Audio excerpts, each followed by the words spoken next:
I didn't just wake up. You guys just woke up. That's...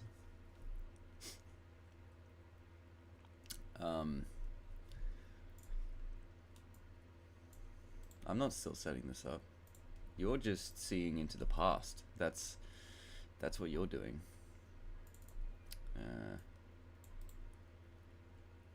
Beast.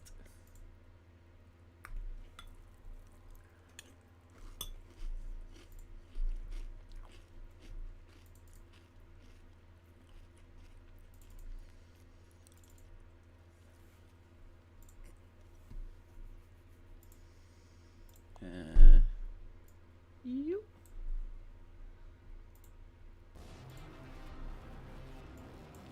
It always starts with this one.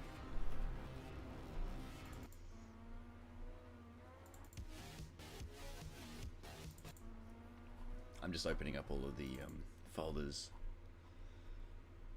Can I do it in sequence? No.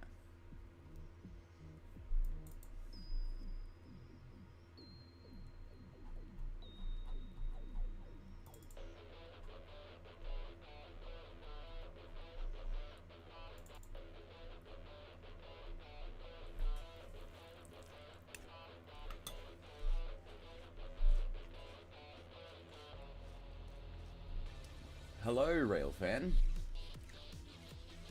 How is it rolling and rocking? Maybe it's recoiling? Ever played a video game made people uncomfortable? Depends. Depends on your definition of uncomfortable. Also depends on your definition of video game. So really, the answer to that question has to be yesn't. Why isn't it? Did I just break it? No, okay.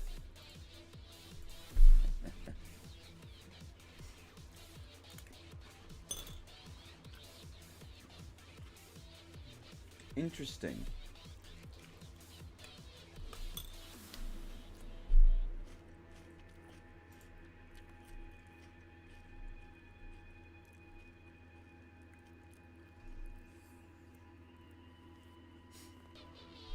Interesting that you've played a game named Hatred.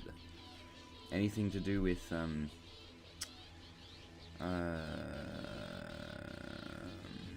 there was that other game that made people really uncomfortable.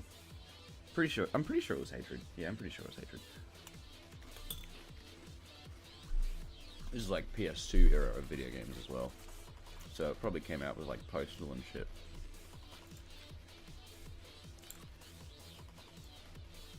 Also, I'm yelling because my microphone level is too high. Let me go ahead and just... Oh no, hang on. Wait a minute. Wait a minute. Wait.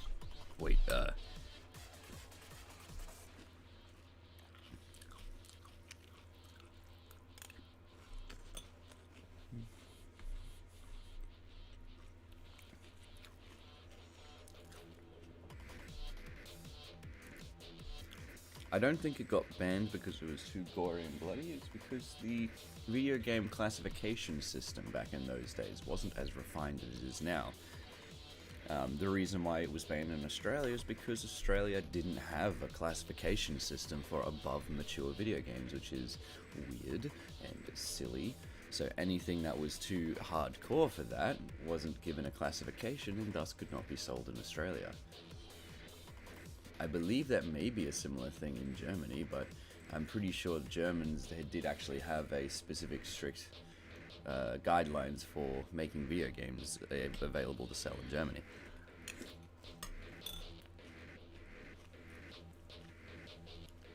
But it is kind of just like the Australian bloody laziness to not give a actual classification system to shit, which is why it was banned so often. The games were just banned so often.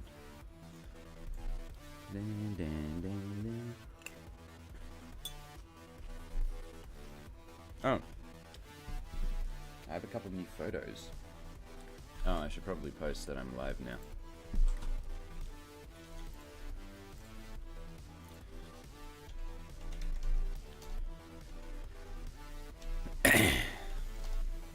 I am live. Dang it.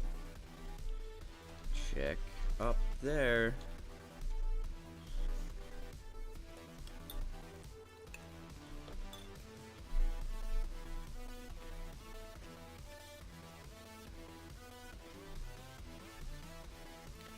I want to make a game with one of these, with songs from CRT Head, because honestly they are just fantastic. Alright, what am I going to do? I'm going to put some more photos in my...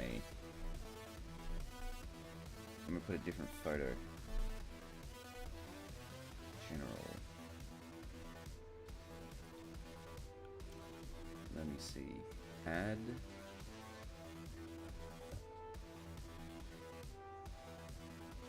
I really like this one. The days that I have are incredibly misty, you know? Just the environment around the city. And my camera is incredibly good at capturing that, so it makes me happy.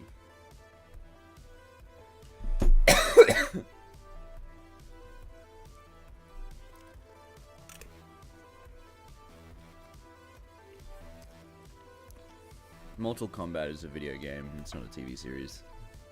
Any form of Mortal Kombat is not a video game, is not Mortal Kombat.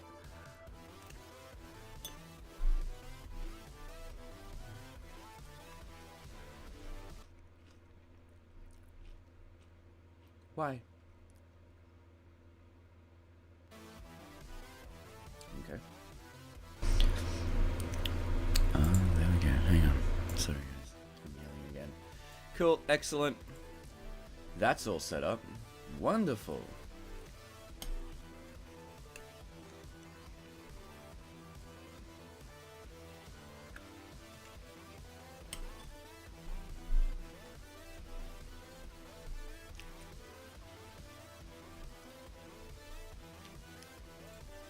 One of the reasons why I have to have SFM open first before OBS is because of the fact that as it loads, it tanks my entire system.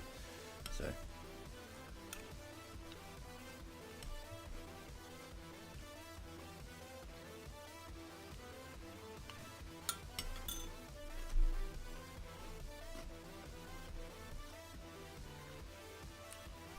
What am I after?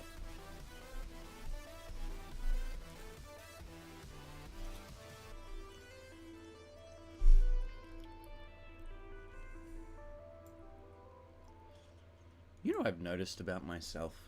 I used to be a lot nicer than I am now.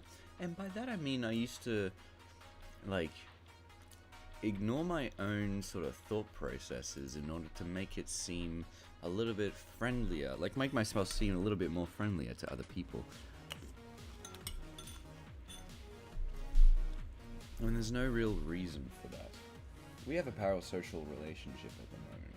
And if you're unaware of what that means, it means that, like, you're able to see me as some kind of friend as I'm making these, you know, live streams and talking about you and talking to you and whatnot. But it's a very one-sided relationship because you have all of these thoughts going up in your mind about how, like, spending time together and whatnot. But I am not with you. I do not see you. I don't know who you are. We're not friends. And it can be very distressing to hear that. The whole point of the fact that, you know, we are not friends.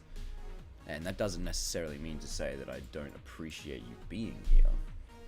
But you must understand that I don't... The thing that I was trying to... that I fell into before was that I was trying to make myself seem a little bit more generally appealing to most audiences by following what they say and going, hey, you know what, that's all cool, that's fine, having open conversation and agreeing with their viewpoints and all that sort of stuff. And having an actual dedicated conversation to what they're actually saying. But I've noticed recently, I'm kind of like, nah, I don't need that anymore. Especially when it comes to people suggesting that they may know more about me than they lead on or something?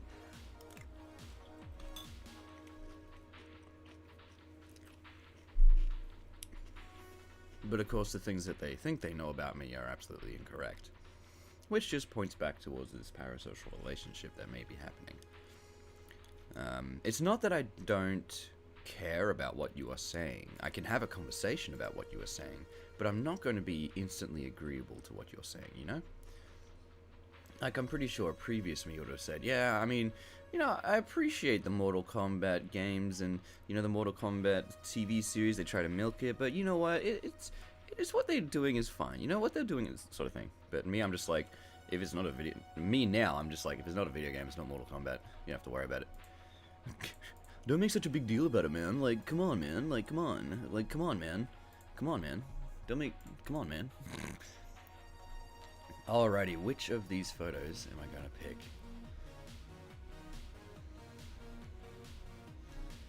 I can't choose that one, because that's got some identifying information on it.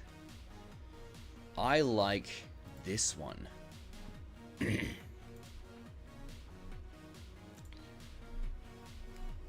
Like I say, my city... at nighttime, my city gets heralded by fog, and it looks stunning under the right light circumstances.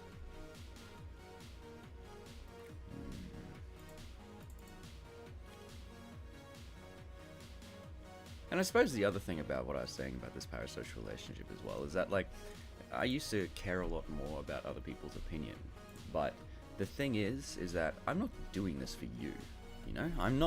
I'm not making these streams for other people. I'm making these streams for me.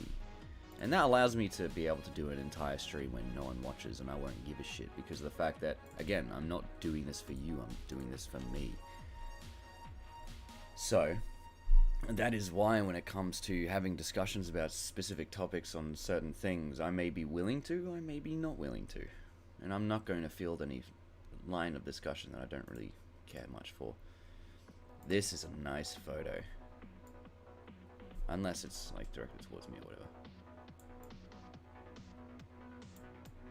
Here we go.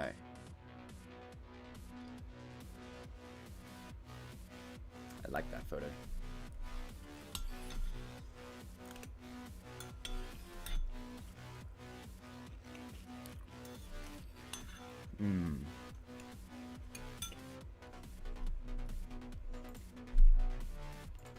And that is something I recommend you also experience in your life too. If they are not a direct friend with you, you do not need to please them. You don't care about them, you don't need to care about them, you know. Genuine, most people on the planet could die tomorrow and you wouldn't care, because of the fact that you don't know them, they're not your friends, they don't have any impact on you. You know, we don't weep for the several 100,000 motor vehicle fatalities that happen in a single country, because it's impossible to. We can't mourn for every single one of them, because as soon as we're done mourning for one person for 2 seconds, another one's already there lined up for you. So you can experience the freedom of not having to care about other people. And I appreciate the fact that it's incredibly abrasive to have to, like, listen to this type of talk coming from a YouTube content creator who's usually always, "Hey guys, how's it going? Like, oh my god, I'm so glad you're here." But when it comes down to it, I don't need to care. And it feels very relieving that I don't have to care, you know? I am absolutely appreciative of how far I've come, and I realize that the only reason why I have a YouTube channel with an audience is that second part, the audience.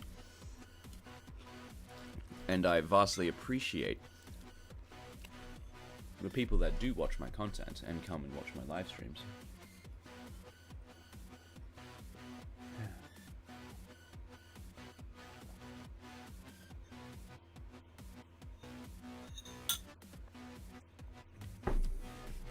But I never want to compromise myself, or the way that I decide to conduct myself, just to appeal to a greater audience, or to that audience.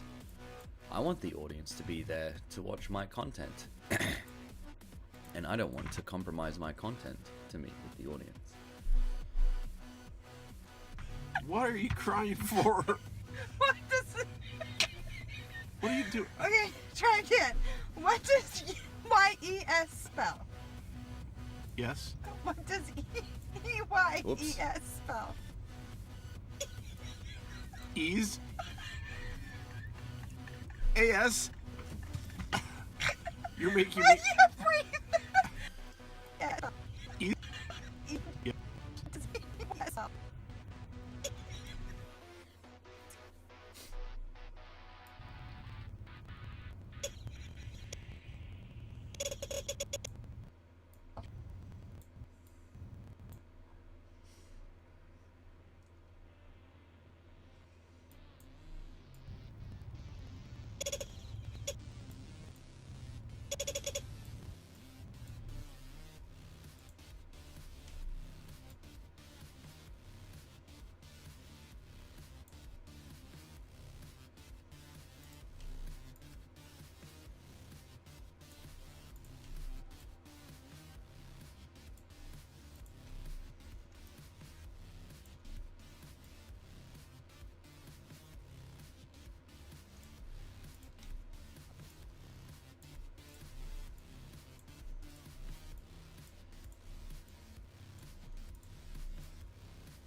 Hello. Did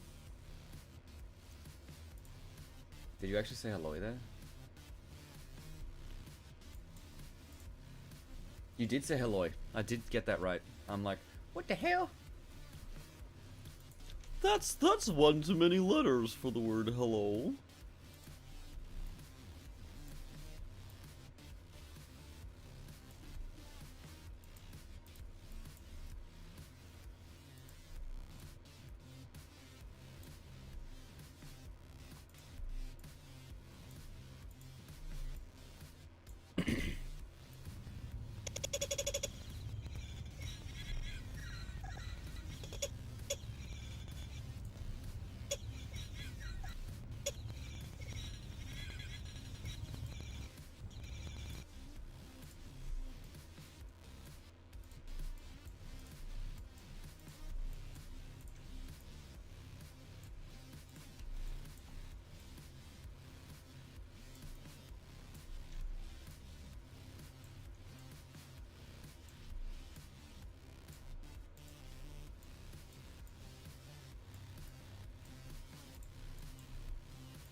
I recognize that name.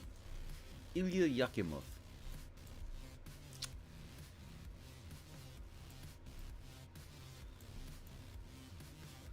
That's a different channel you got there.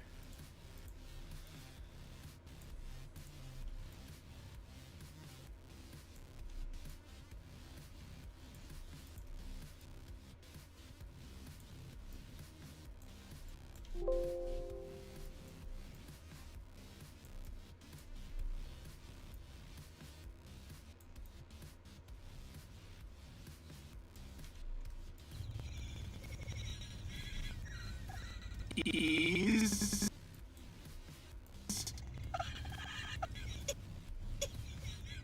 Ease. A-S. You're making me... Okay. E-Y-E-S. E-S. What? Say it again. What does E-Y-E-S spell? Yes. What?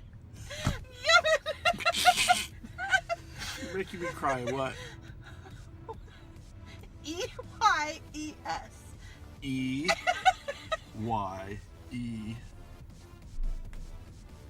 Eyes.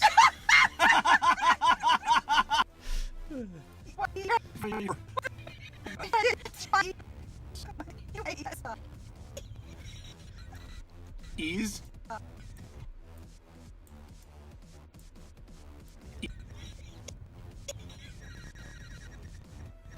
Ease. Ease. Ease. Ease.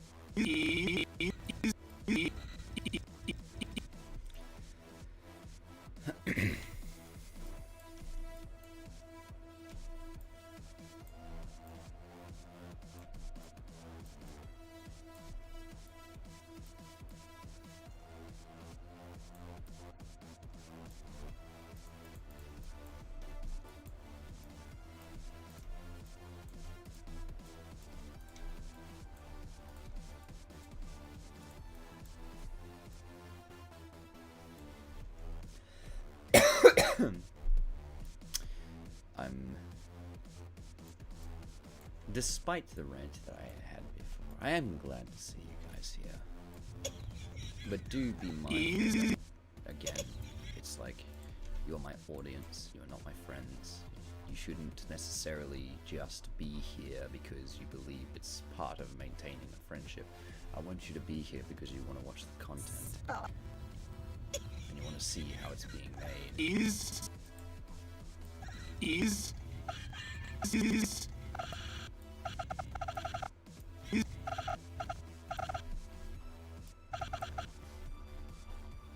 You shouldn't get enjoyment from these streams out of the fact that I'm getting enjoyment from them. Exactly. You want to get... I want you to get enjoyment out of these streams because you find them enjoyable. Or you are interested in the decision-making process that's being made when animating these things.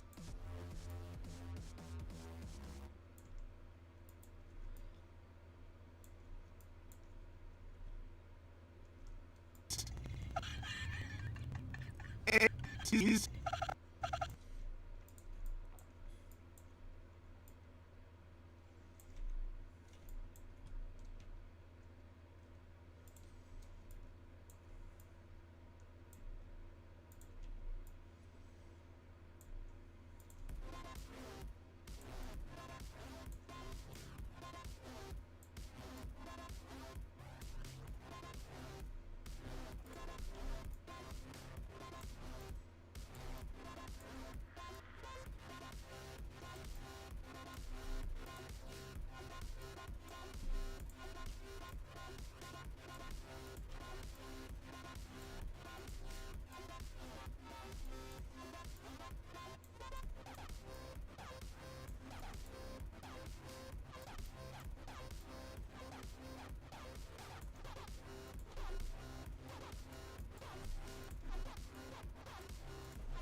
No.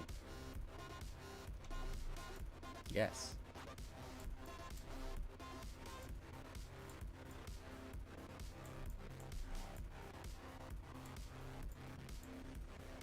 Unless... should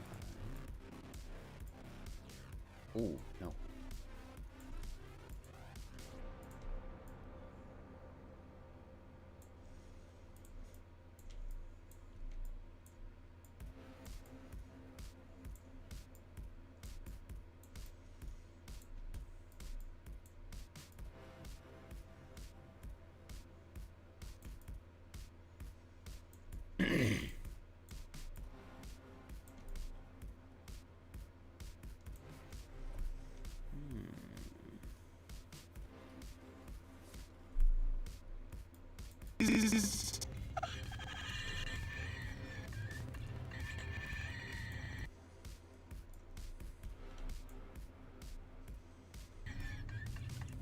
AS. You're making I me. can't breathe. Spell. Yes. Okay. What does YES spell? Yes. What does EYES spell? Yes. What does EYES spell? ES. What is happening? What does YES spell? Yes. What does EYES spell? ES. What are you crying for? What does... What are you doing? Okay, try again. What does YES spell? spell? Yes. What does E-Y-E-S spell? Ease.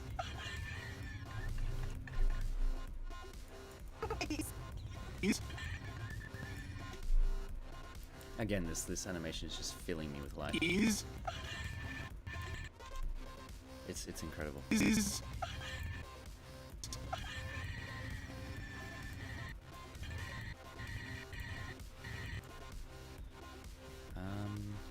Actually, I'm going to... Oh no, she's already sort of leaning.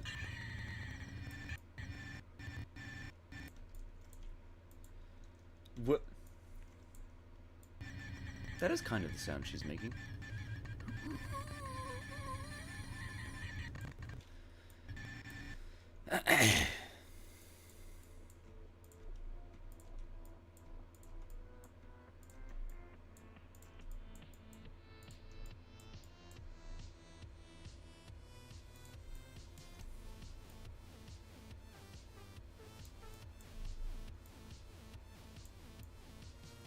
Rigs are weird.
Hmm.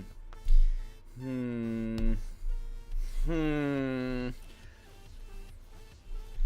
Hmm. Hmm. Hmm. I'm debating something.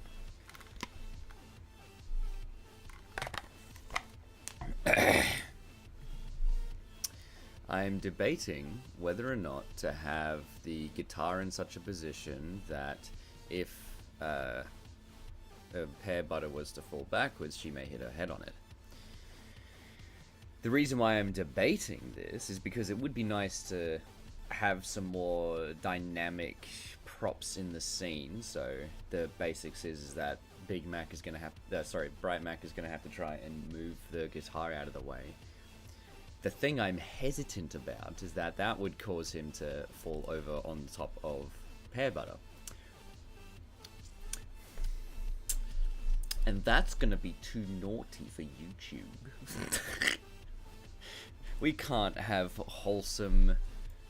I'm pretty sure they're not married at this point. Yeah, they're not married at this point, but wholesome couple interactions on YouTube. Ease. That's explicit material.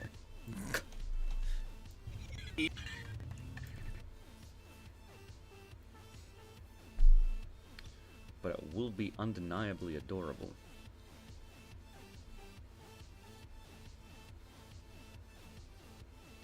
AS. You're making I me. can't breathe. Okay. EYES. ES. I'm running that through my mind right now. AS. You're making I me. can't breathe. Okay. EYES.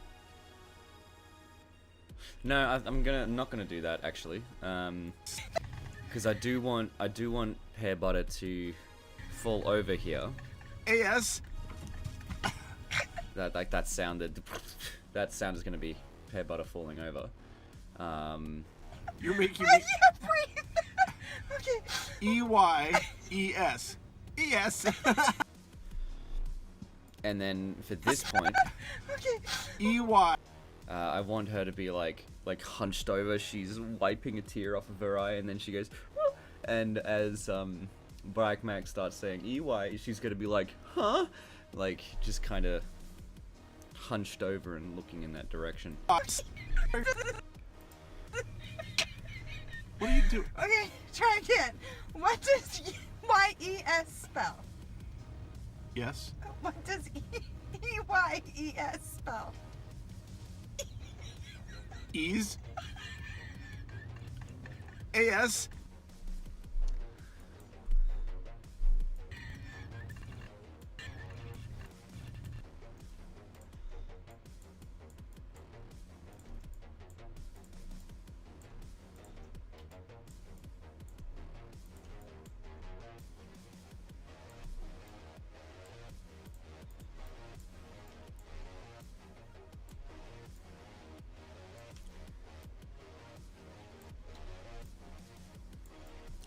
Remember physics.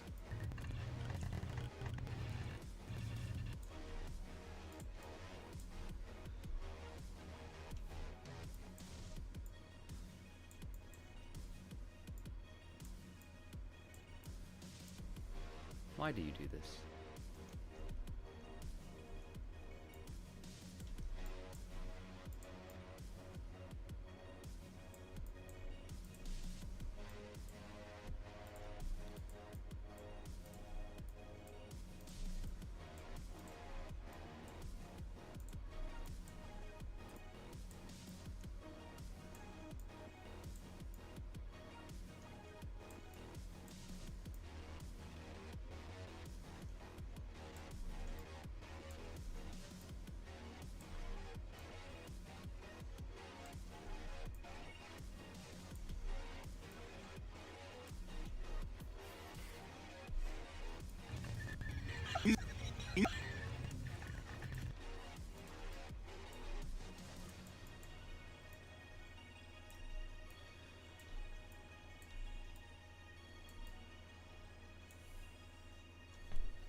AS.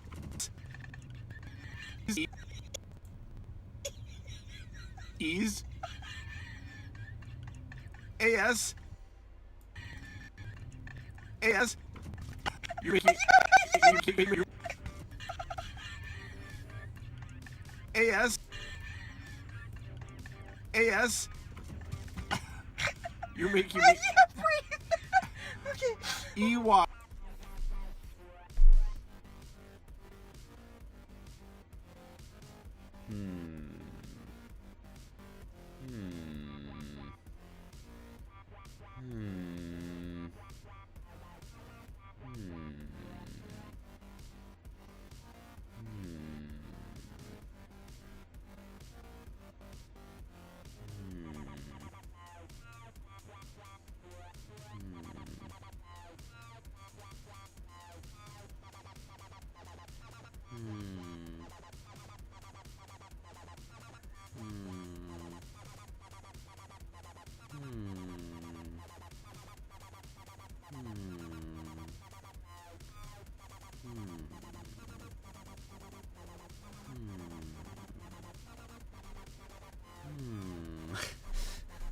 Kind of just trying to think about what I need to do next.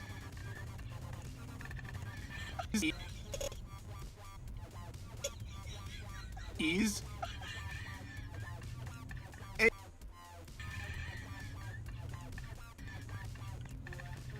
AS. A.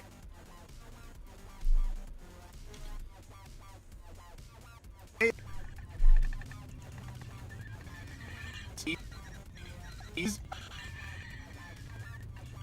AS. AS.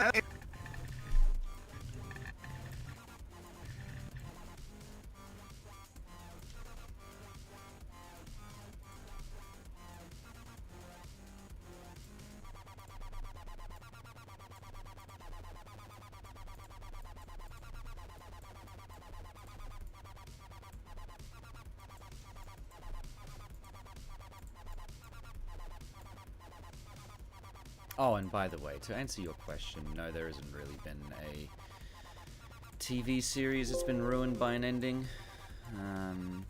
Because I mean, for one, I don't really watch many TV series. So.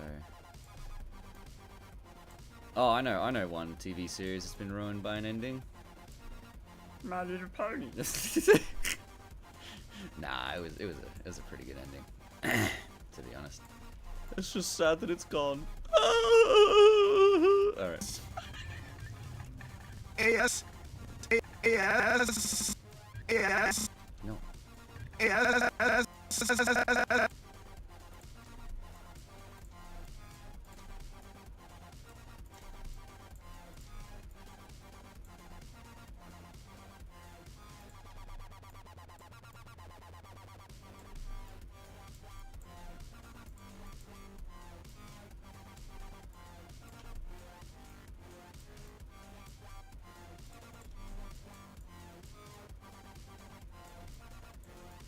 She's eating her arm. She's got hoof and mouth syndrome.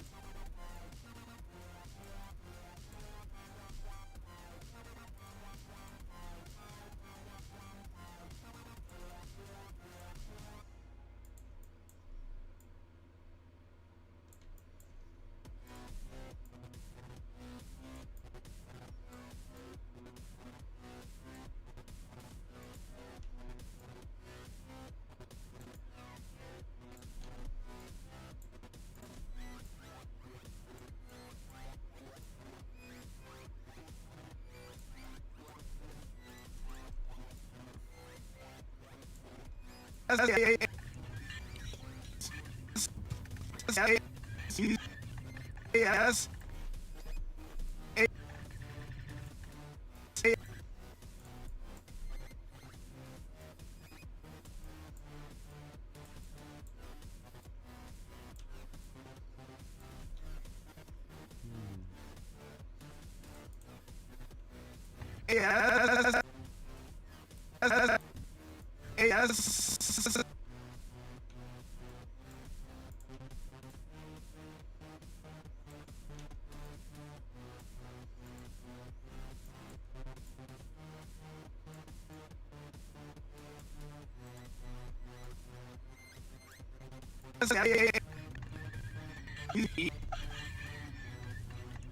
AS.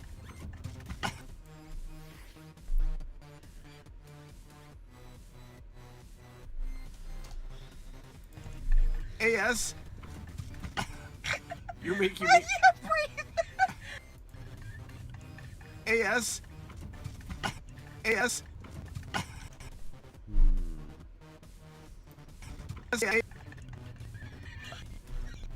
Yes, spell. Ease. AS.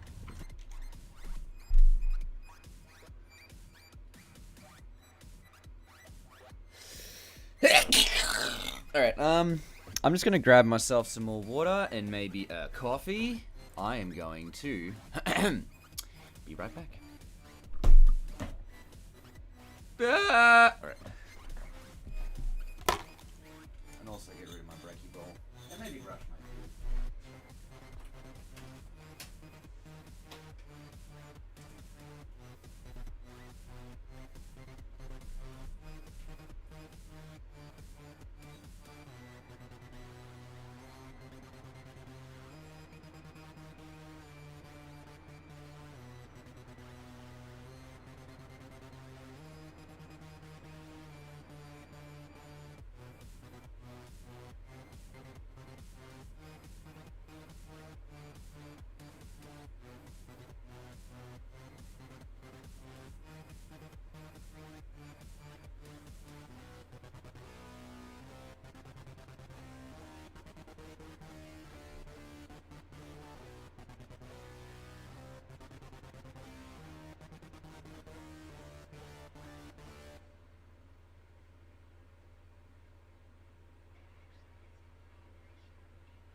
see what I'm doing at this very point in time, I don't want you to assume that I am doing this out of a want for actually doing this, but rather out of the need of not having the correct materials.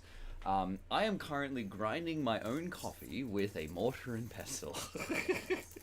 This is not out of any aspect of wanting to actually do this. I mean, I have to admit it is kind of fun, but oh no.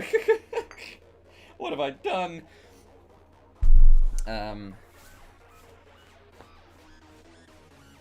I'll probably vacuum later. This is not out of an aspect of actually wanting to do this, but it's just that when I asked my brother to get coffee in the shops, he didn't read the box properly. I wanted coffee grounds, so he gave me coffee beans, and I don't have a grinder. So I'm using the mortar and pestle that he has. Which, if you are in any way born in the 90s, the only reason why you know what a mortar and pestle is, I guarantee, is because of Oblivion.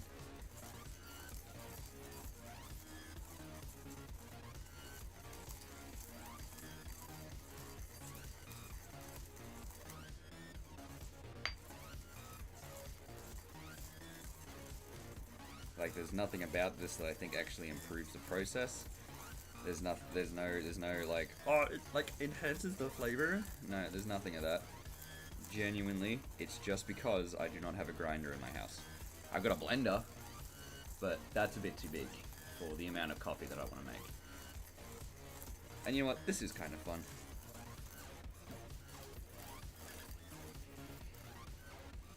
I wanted to come up and show you what I was doing because otherwise it will take way too long for me to be there.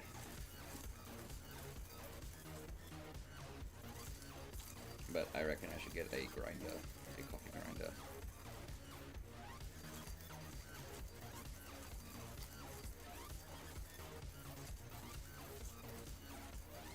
You know what? It sounds nice too.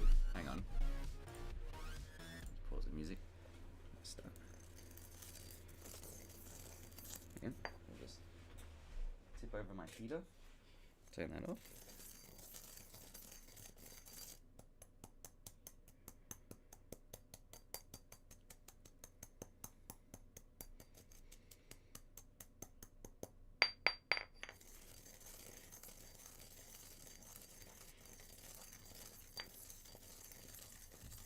I can't deny that this does bring me some kind of joy. But I'm not going to make a habit out of it.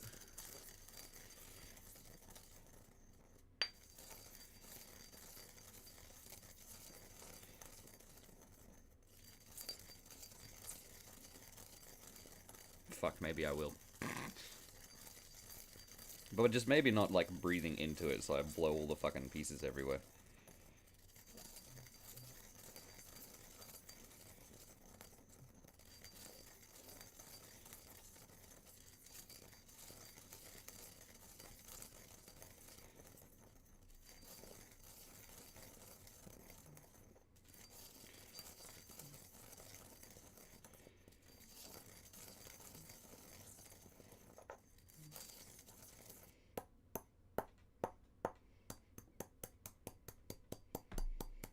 And the reason why I'm also doing this while holding the mortar, I know that the device is called a mortar and pestle, but which one's the mortar and which one's the pestle? I think this one's the mortar and this one's the pestle, I think.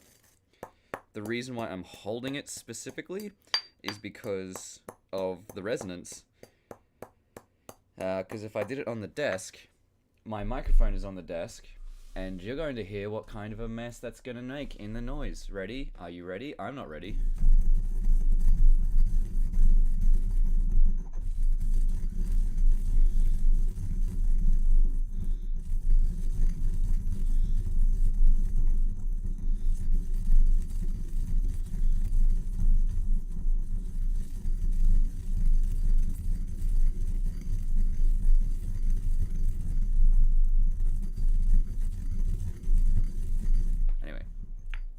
And now I've got what looks like coffee grounds.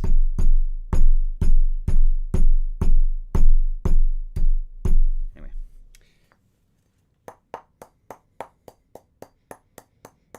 This fucking mortar is heavy.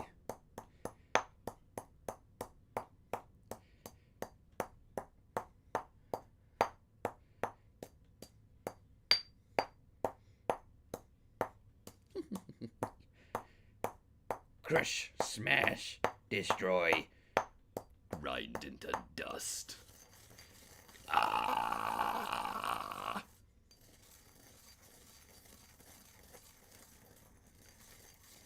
It's like fishing, you know? It's just like, it's a mindless activity that you can just kind of do. And I realized that this is going to take a long time, which is why I was like, you know what, I'm just going to come up to the camera so you can see what I'm doing.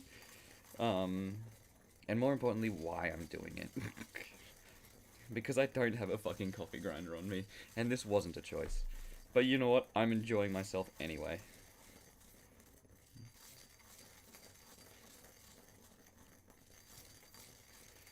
Alright, I'm actually going to make the coffee now. I will be rigged back. Bask. Rigged back.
I'm not done yet. My teeth hurt. Just gonna let this coffee brew for a sec.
Okay, I'm back. For real this time, I swear. Gonna have my coffee brew, my self-grinded coffee, and my water bottles, and the music. And out of that. Actually, I'll put these on this side. They deserve this side. They're my right hand drink. Alright. Yes. Yes. Yes.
I'm gonna play this song.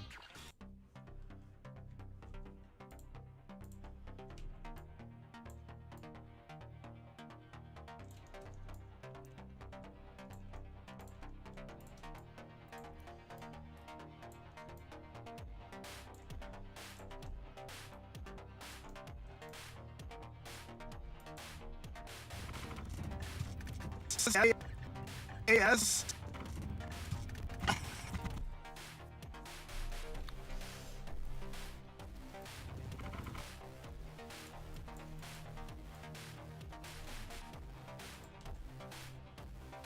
Hang on, I need to reattach this to model, which is a bad idea, but...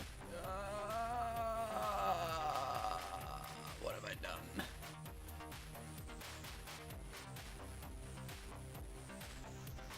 Oh no. Oh, no.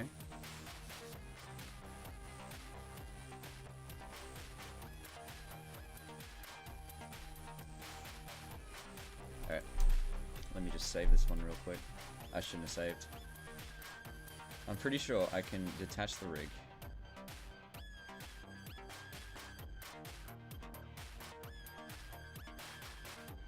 And then... Oh, that's a... Yeah. And then reattach the rig.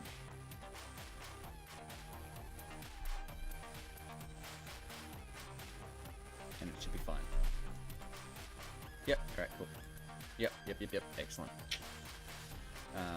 So now, I'm gonna grab her left-hand rigs models. I'm just going to default them. And they do go to correct place. I just gotta put it back.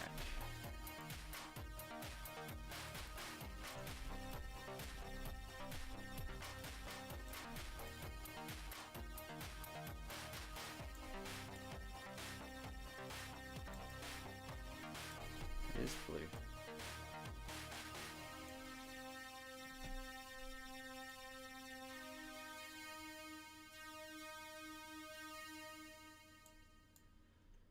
Rigs are weird.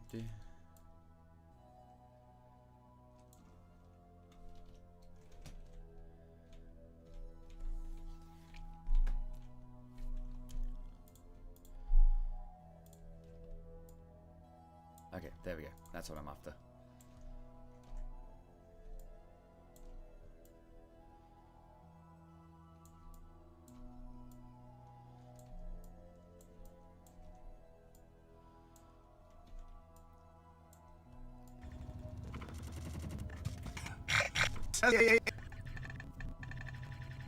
AS.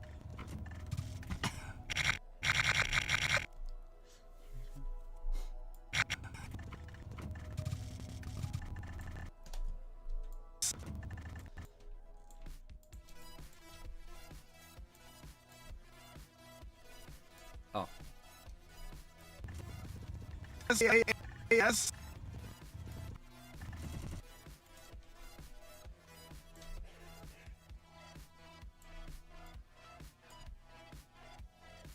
Applejack, why are you crying?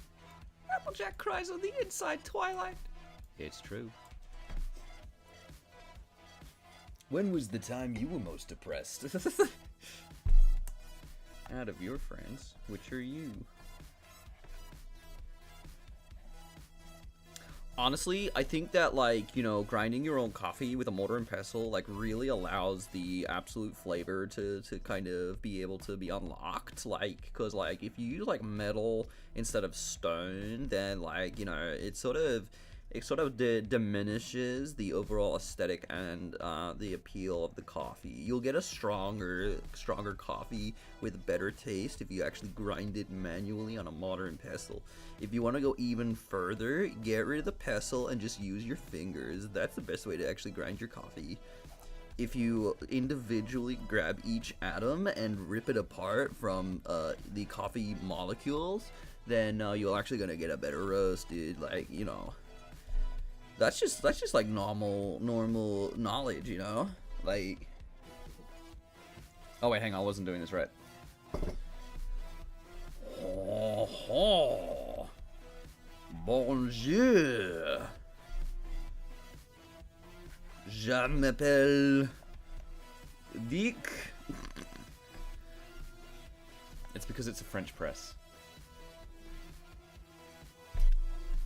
Coffee. And I'm pouring it into a cup with a Milo milk in it because I'm already a Philistine. Oh god. Oh god. Too much coffee. Or maybe too much milk. You never know.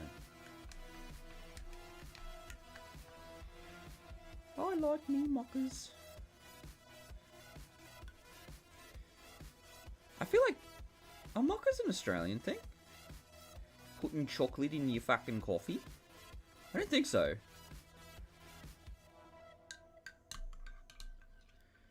Because I feel like it's supposed to be Because, like, cappuccino is obviously an Italian thing.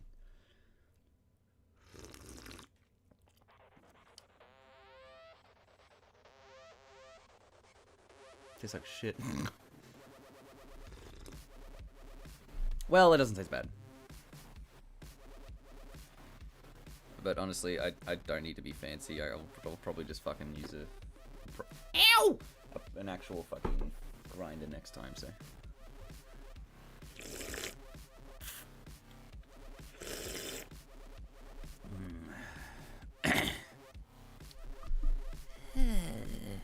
Okay. Oh no. Okay. Yes.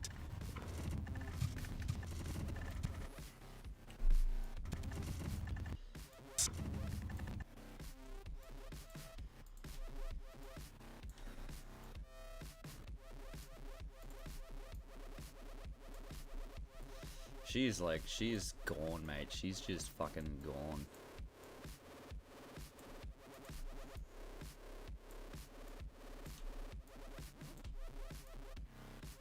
I'm not a fan of this song either.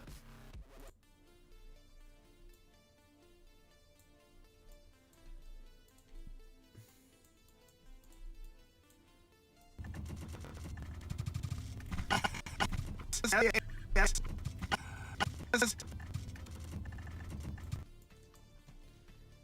Dem hips though.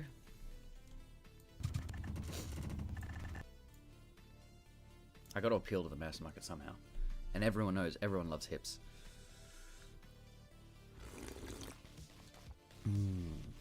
Gotta sexualize my cartoon characters here. You know how it is. Yes.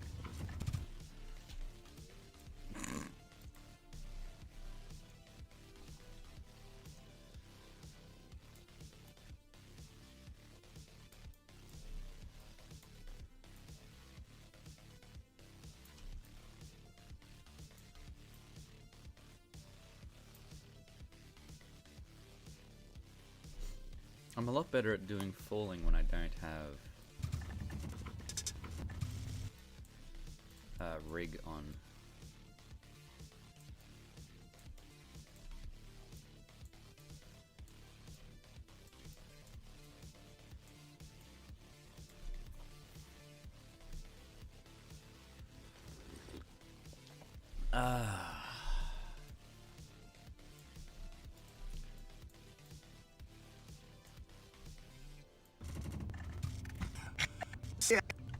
Yes.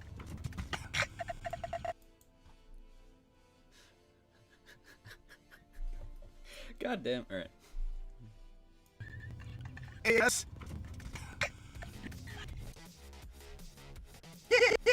What does Y-E-S spell? Yes. What does Y-E-S spell? Ease. Yes. You're making me. I can't breathe. Yes. Yes. So at this point, I'm actually going to have her thing to come up. Oops.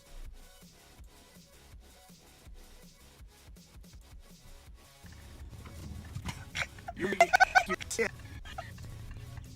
Yes. Yes. Yes. You're making me. God damn. Oh, goddamn. Ease. Yes. Ease. Yes. Yes.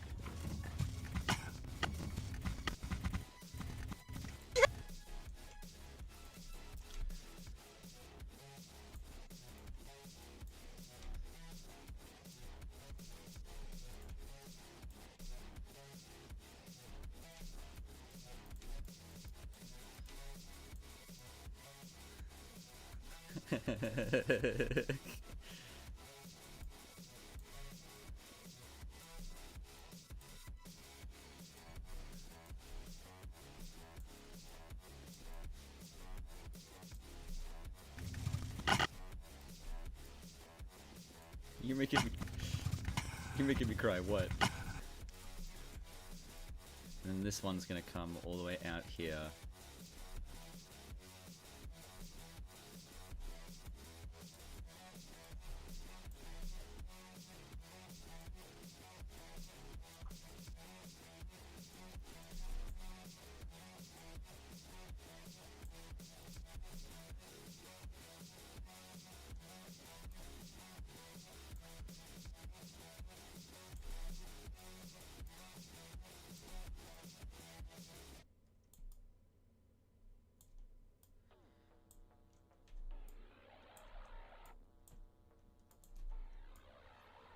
Hmm.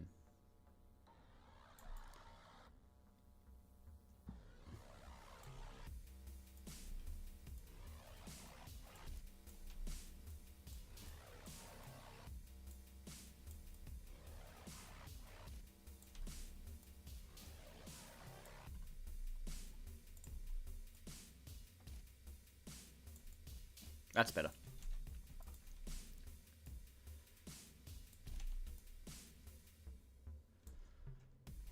AS. AS.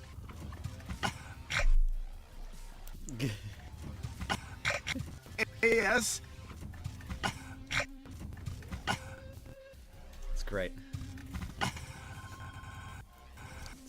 It's just I am enjoying myself with this. Like, this is just genuine enjoyment.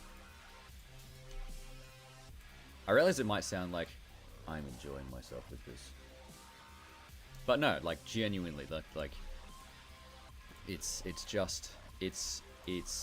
food for my soul. I've been saying this since I started animating it. Fucking hell, this is amazing. AS. Ease. AS. You're making me. AS. You're making me. AS. You're making me. Oh, and that face there just looks really cute. Fucking hell, they're like with the hair over the eyes and whatnot. Fucking Pear Butter. Why do they have to design Pear Butter to be such a cutie, damn it? Pear Butter and Sugar Bell. It looks like the Mac family just love cuties.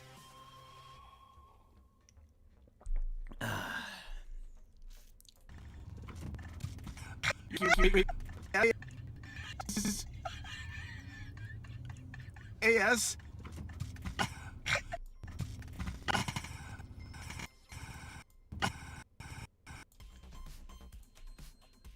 So this is when she's actually laying on the ground.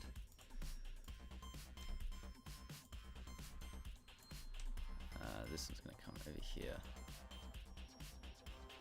I think the hind leg rig execution is a lot better than the foreleg rig execution. Seems like you can be a little bit more versatile with the hind legs than you can with the forelegs.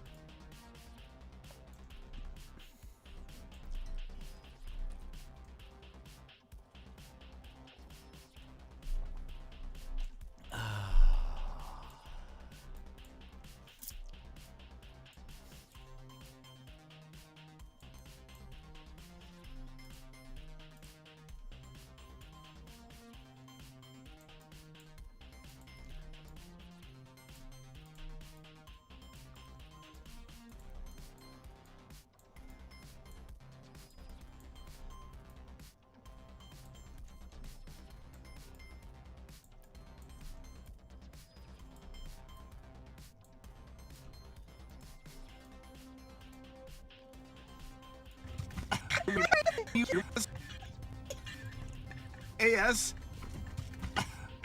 You're making me.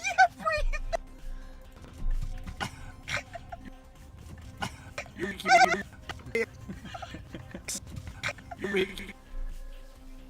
God fucking damn it! I do need to have her actually properly laying on the ground though.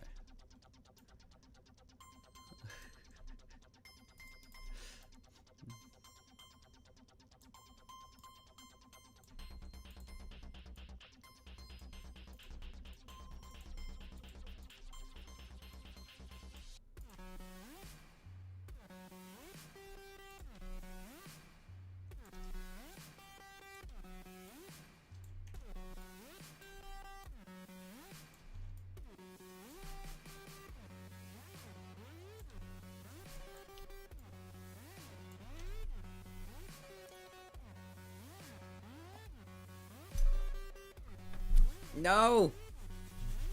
I got fucking coffee on my Applejack. Let me just lick it off. No, no, actually. I don't know what kind of rats and ants and fucking's been going on this fucking mat. If I lick this, so much as think of licking this, I'm probably gonna get every single STD on the planet at once in my tongue. AS. You make you. AS. You. This has to be a little bit quicker. Yeah. Just playing with the timing. You. AS. You. God fucking damn it. AS. You make you.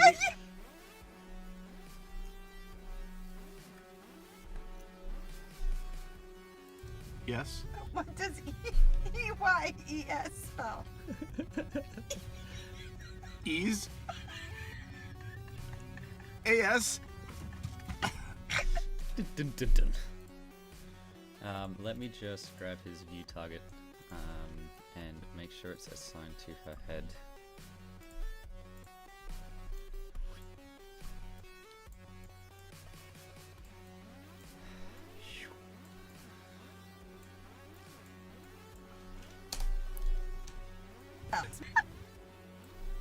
Okay, what does YES spell? Yes. What does EYES spell? Yes. What does EYES spell? ES. What is happening? What does YES spell? Yes. What does EYES spell? Yes. What are you crying for? What does... What are you doing? Okay, try again. What does YES spell? Yes. What does EYES spell? Ease. AS. You make you. I can't breathe.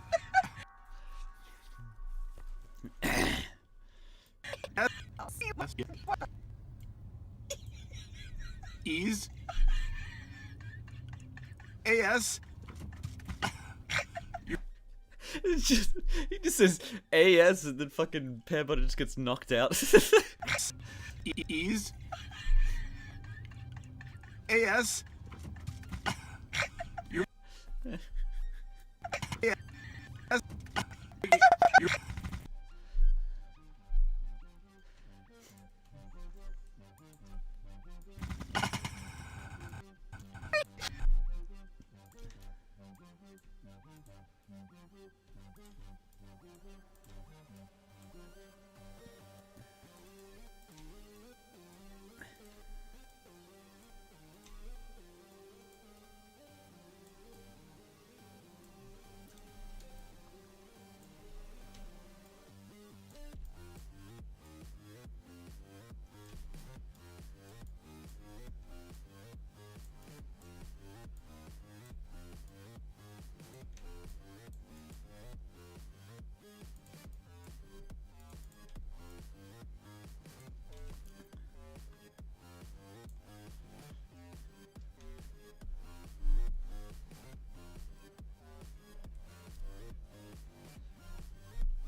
Spell.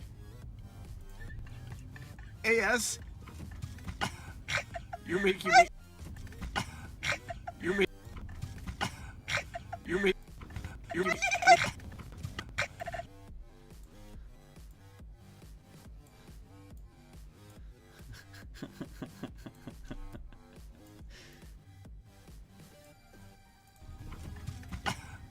You make. You. Knockout. KO. AS. You make. You make you. Make,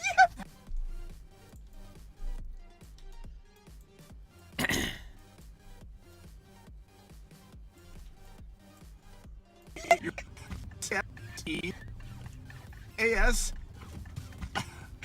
You're making me. Okay, what does YES spell? Yes. What does EYES spell? Yes. What does EYES spell? Yes. What is happening? What does YES spell? Yes. What does EYES spell? Yes. What are you crying for? What does it... What are you doing? Okay, try again. What does YES spell? Yes. What does EYES spell? Ease. AS. You're making I me. can't breathe.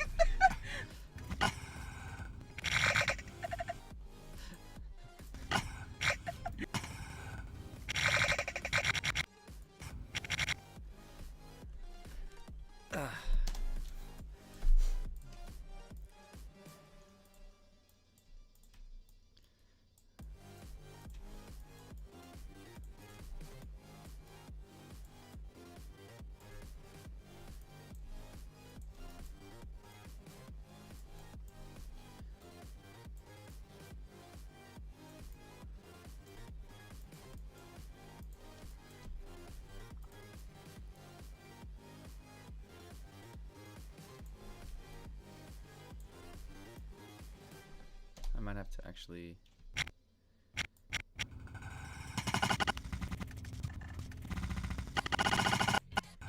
Yes. I'm glad you're enjoying this. Because I certainly am. You're making.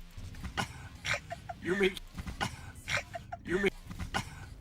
You're making me. Yes. You're making I me. can't breathe. You're making.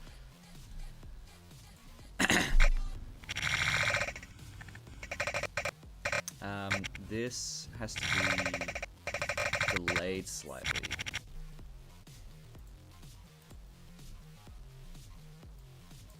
And you know what's the best part about this animation? They're all earth ponies. Don't have to deal with fucking wings or horns or magic. Good. You're making. You're making me. You're making. You're making me. You're making me.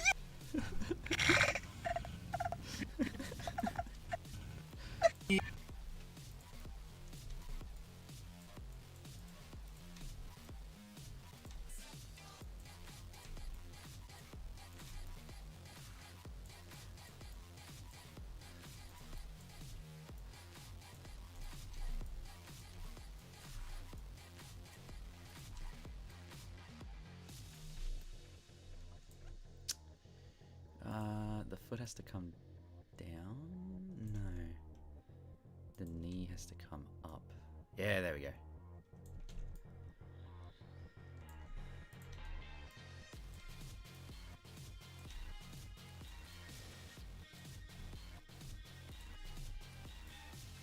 There we go. Cool. Yeah, I'm glad you're having fun with this, because I certainly am. Yes. You're making. You're making.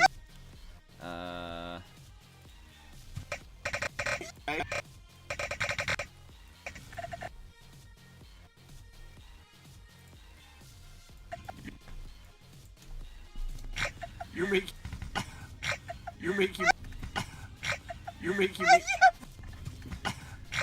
You're making me. You're making me.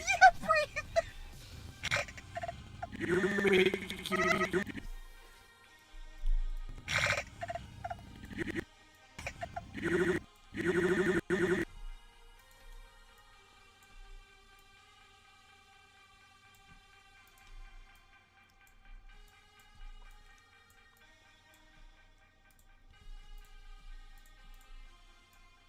Oops.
You're making me.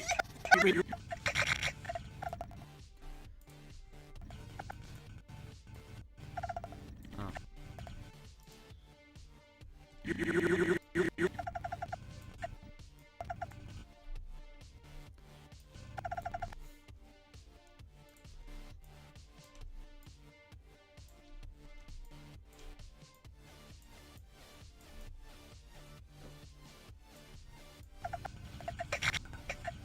making me.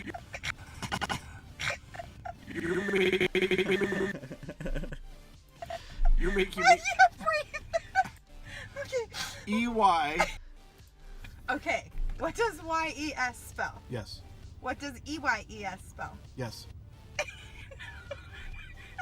What does EYES spell? ES.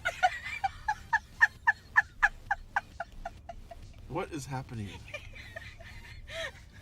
What does YES spell? Yes. What does EYES spell?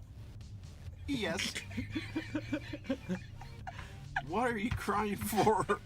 What does it... What do you do? Okay, try again. What does YES spell? Yes. What does EYES spell? Ease. AS. You're making me. I can't breathe. You're making me.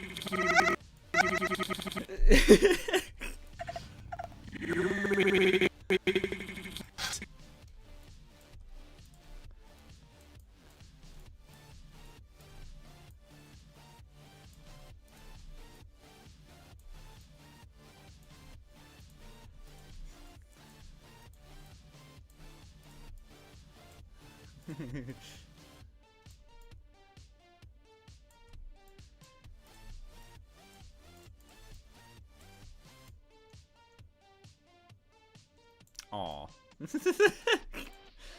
Alright. Sort of need to...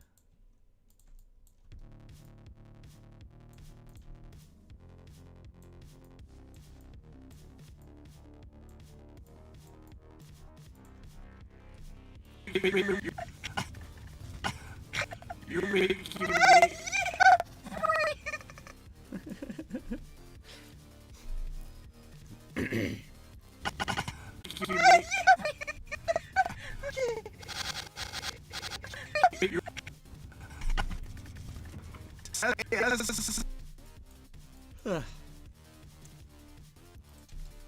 Okay, what does YES spell? Yes.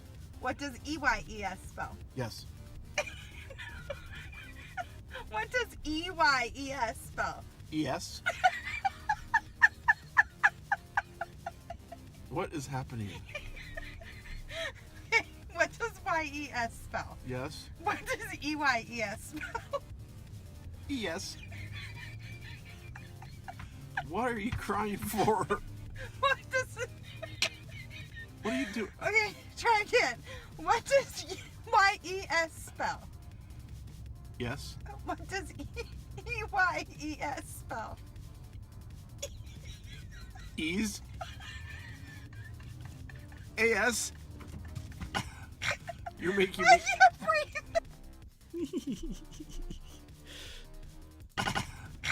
You're making I me. can't breathe. You're making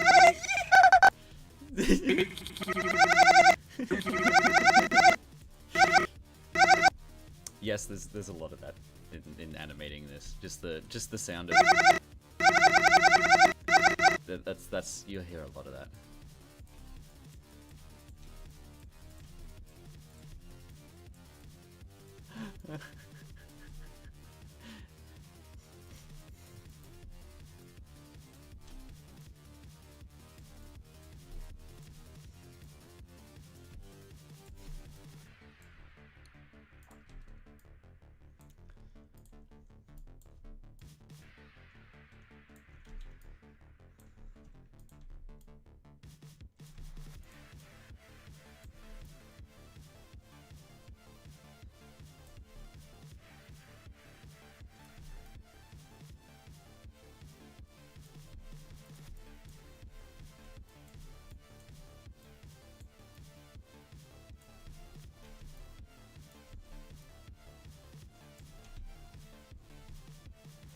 You're making me.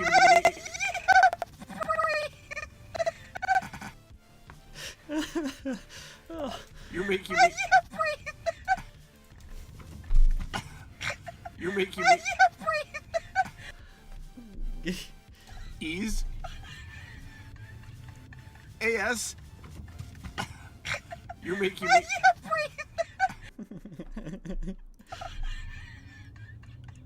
AS. You're making me. You're making me.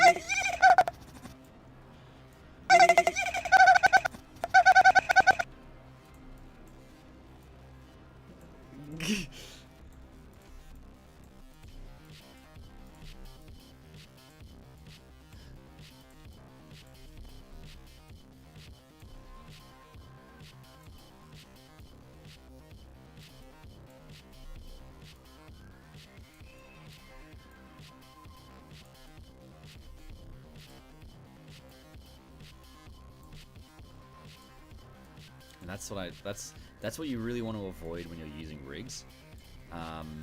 It's for the pony rigs are really good. They are really good. I like to dunk on them a bit because I used to be pretty far into like rotations and things like that, and like just animating without rigs. And I used to be like, oh, animating with the rig, you are cheating.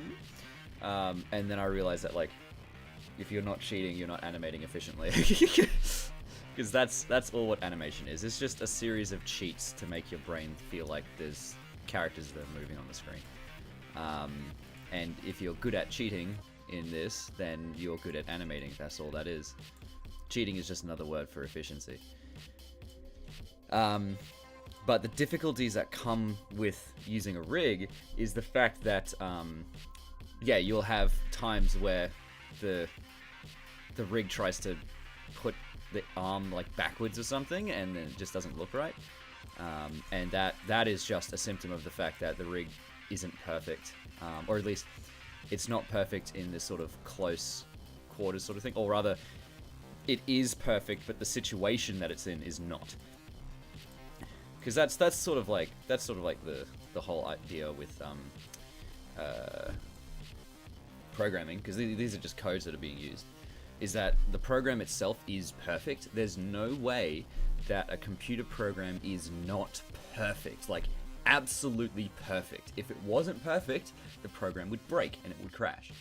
But see, the thing is, the code does exactly what you tell it to, precisely what you tell it to, perfectly what you tell it to. Which means that if there are some cases in which it doesn't like fully work in what you consider it should work, how you consider it should work, it just means that the code is working perfectly, but the situation that it's being used in is not. So that's the sort of thing you have to worry about. And yes, the rigs are just Python scripts that are being used to make calculations to determine where the different bones should be based off of the location of other bones and the location of these like points here. But yeah, that's pretty much what you have to contend with, is that the situations aren't perfect, and so the rig can break sometimes. You're making me. Yes. You're making me.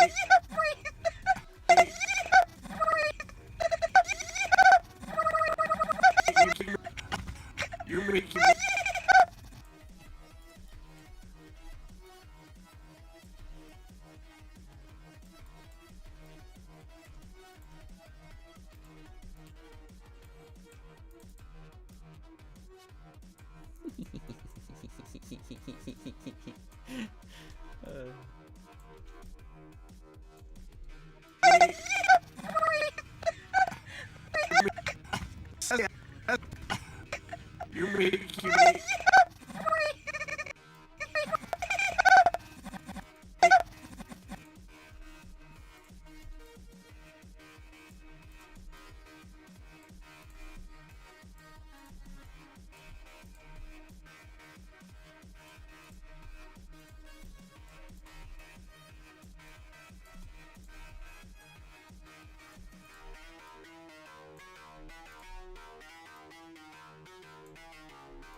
You're making me.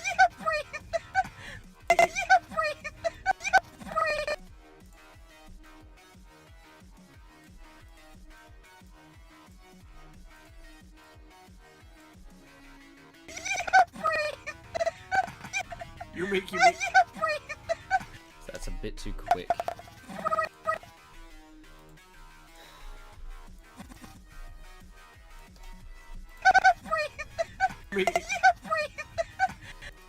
You're making me.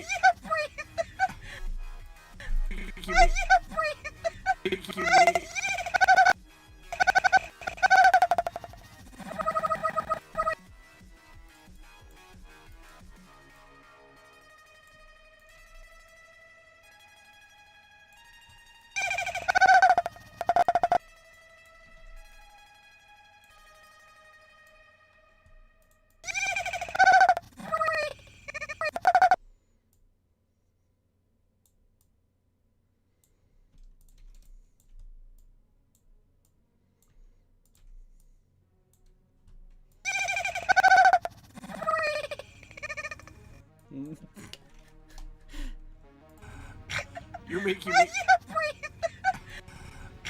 You're making me. You're making me.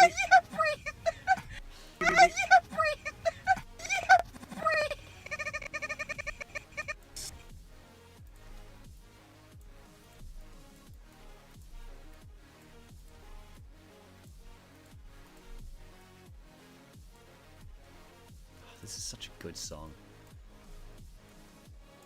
I'm gonna turn it up. Fuck you guys.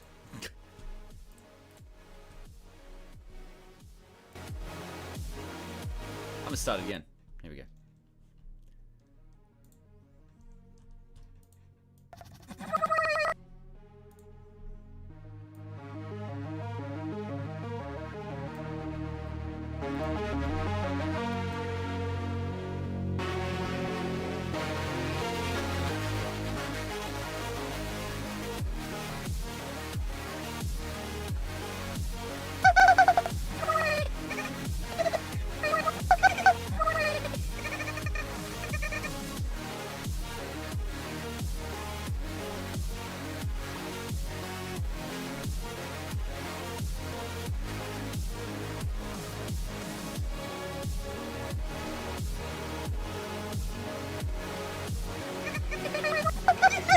You're making me.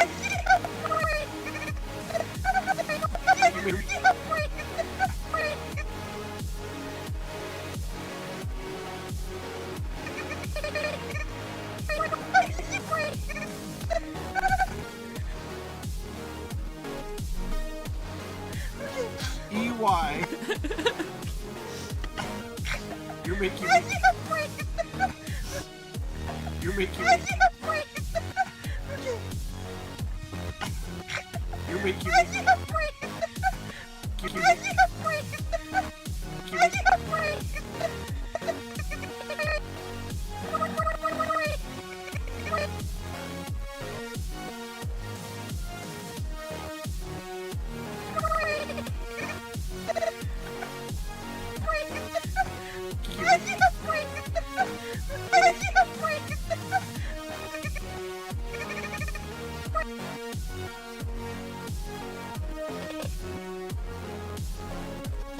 It's such a good song. You can buy his entire discography for like $25. I bought it for $50 because it's just fucking beautiful. This music is just the best. The problem is at the moment is that the creator of this music is currently stuck in Russia, which economic sanctions have not assisted his situation much. So it's a bit of a shame how much talent gets locked behind politicians doing stupid shit.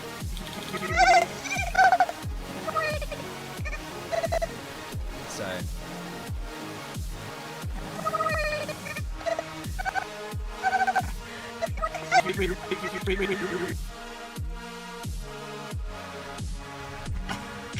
You're making me. So hopefully this whole situation end soon. You're making Why me. do you breathe? And the world will get back to some kind of stability. But until that happens, try to find a way to support this guy directly, because his music is phenomenal. It's just fantastic. You might notice that the artist thing all the way over there has not changed. It's always the same one. I was debating including it because it's like it's all the same person. This mad lad makes just my perfect music currently. My perfect music currently. I was big into Simon and Garfunkel for a while.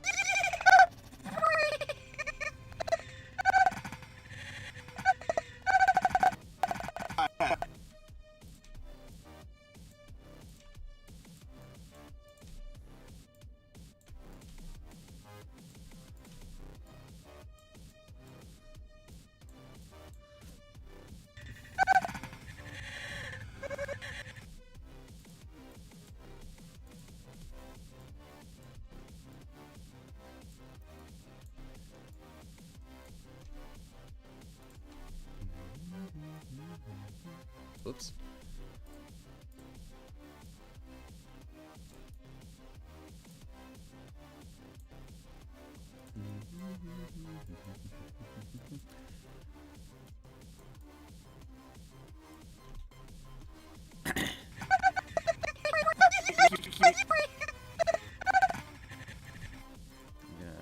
Just move this in.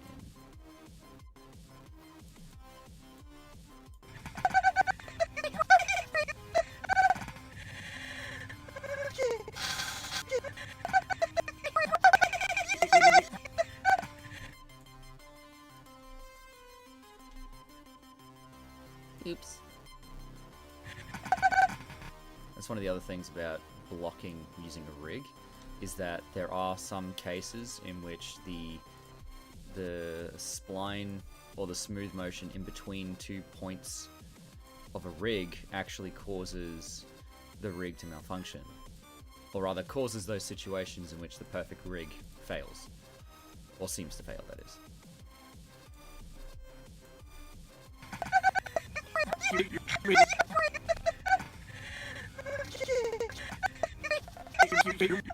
You're making me.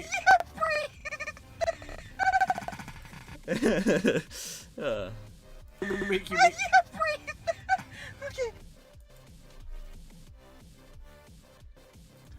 Okay, what does YES spell? Yes. What does EYES spell? Yes. What does EYES spell? Yes. What is happening?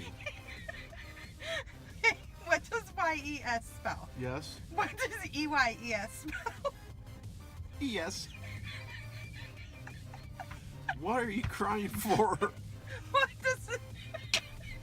What do you do? Okay, try again. What does YES spell? Yes. What does EYES spell? Ease. AS. You're making me. Okay. EYES. AS. Oh, it's so You're good. making me. Okay. EY. You're making me. Okay. Oh, AS. You're making me. Okay. AS. You're making me. I am gonna move her eyes here for a sec.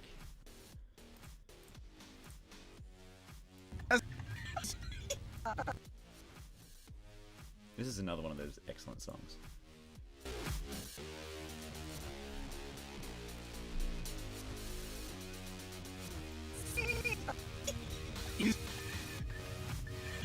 Ease.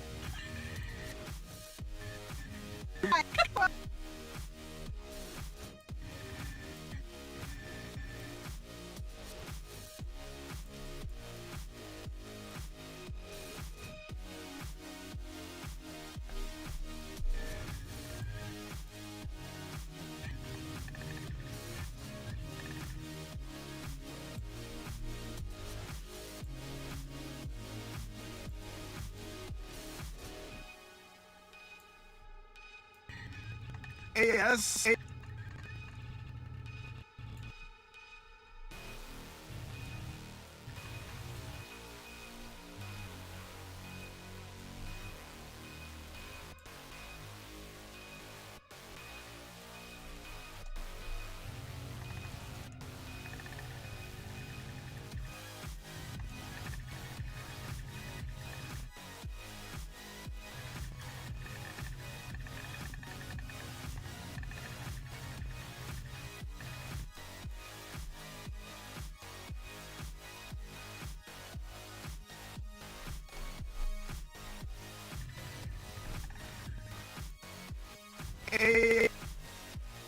Yes.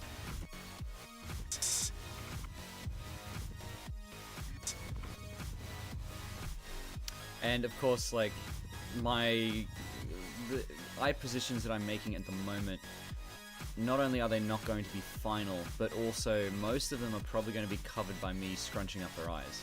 So that's another thing that I'm taking into consideration as well. Which is why I'm just doing this pretty quickly.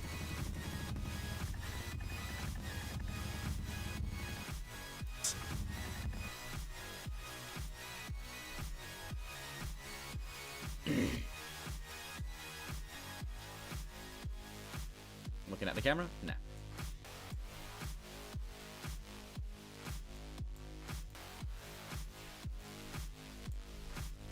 Maybe looking at the ground.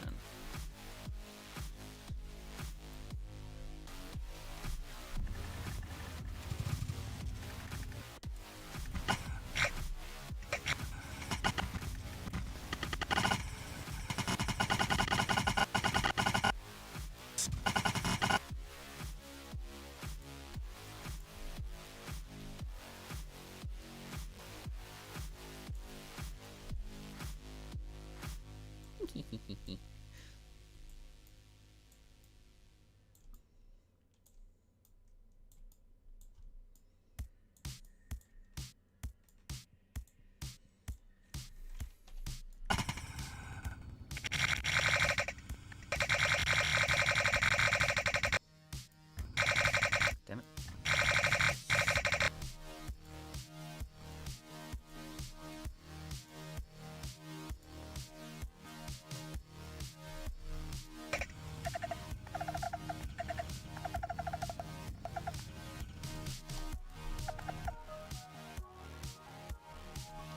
You know, there are some, you know, bone-breaking positions where it's like, hey, that actually looks pretty cool. Like, doesn't that look like those? I'm thinking like Renaissance era, kind of like seafoam paintings, like, you know, mermaids and seafarers and shit like that, pirates and buccaneers and whatnot. That looks pretty cool. I like that. I like that a lot, actually. Very good happenstance.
And then this way she's going to be looking all the way out in the distance.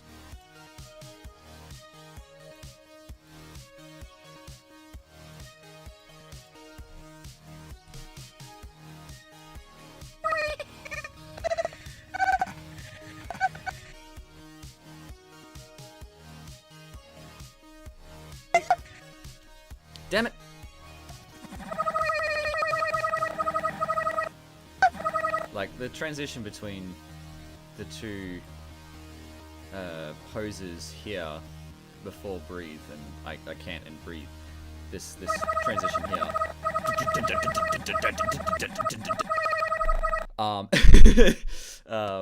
She's gonna have her eyes closed, and then she's gonna open them when she says breathe. Yeah.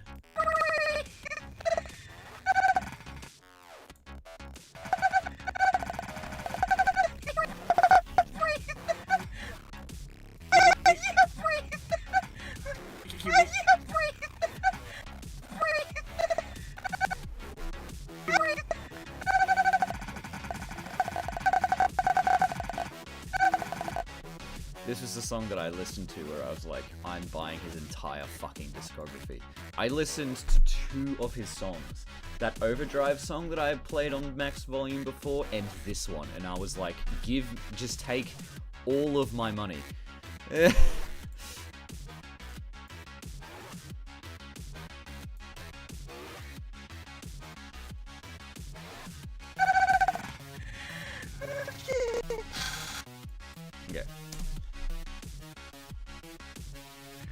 AS. You're making I me. can't breathe. Okay. AS. You're making I me. can't breathe. Okay. EYES. ES. I can't breathe. Okay. EY. I can't breathe. Okay. Yeah. You're making I me. can't breathe. Okay. EY. You're making I me. can't breathe. Okay. God fucking damn it. Okay. What does YES spell? Yes. What does EYES spell? Yes. What does EYES spell? ES. What is happening? What does YES spell? Yes. What does EYES spell? ES. What are you crying for? What does it... What do you do? Okay, try again. What does YES spell? Yes. What does EYES spell? Ease. AS. You're making I me. can't breathe. Okay, EY. Oh, I'm crying. I'm actually crying. okay.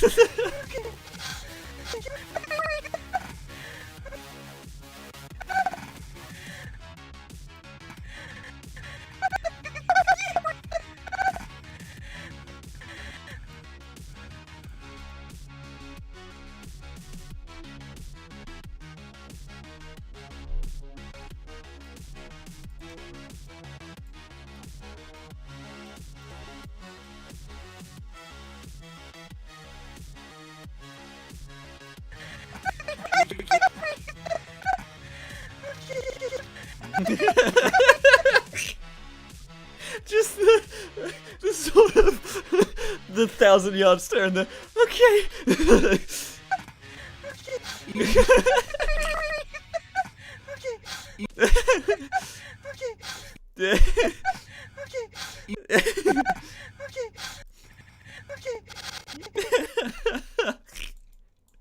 Oh, for fuck's sake! The amount of life energy making this animation is giving me is gonna make me immortal.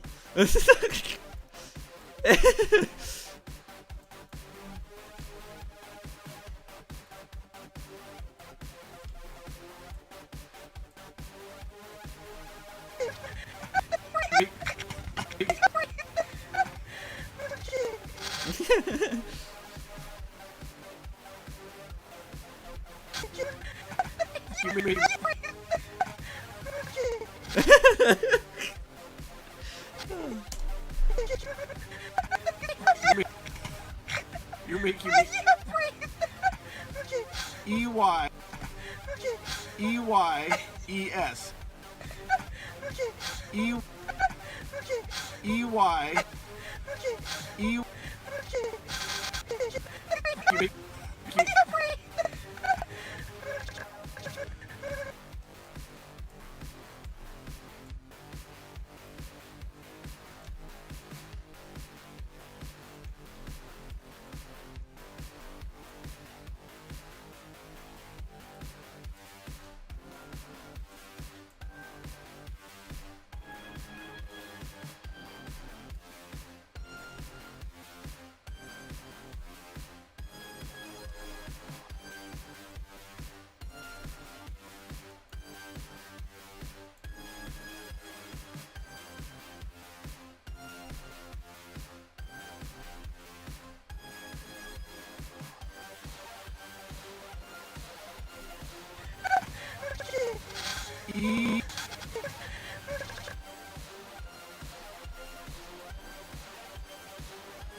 You make I me. can't breathe.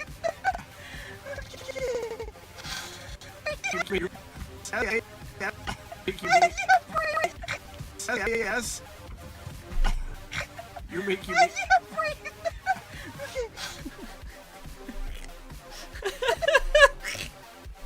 I'm not gonna finish this because I'm just gonna keep watching that over and over and just fucking dying. You're making I me. can't breathe. You're making I me. can't breathe. Okay. You. Okay.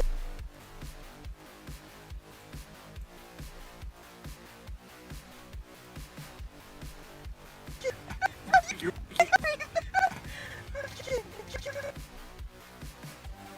making me. can't breathe. Okay. You. Okay. You. You. Yes, Okay. lots of pony. Okay.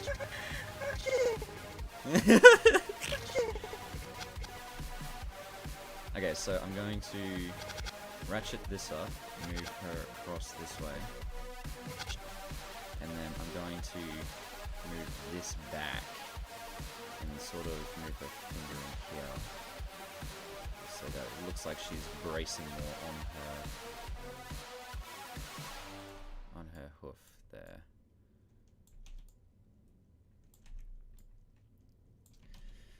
Yes, indeed. Yes, indeed. You are correct. Nasam? Nasam? Nasamst. Yes, it is. You.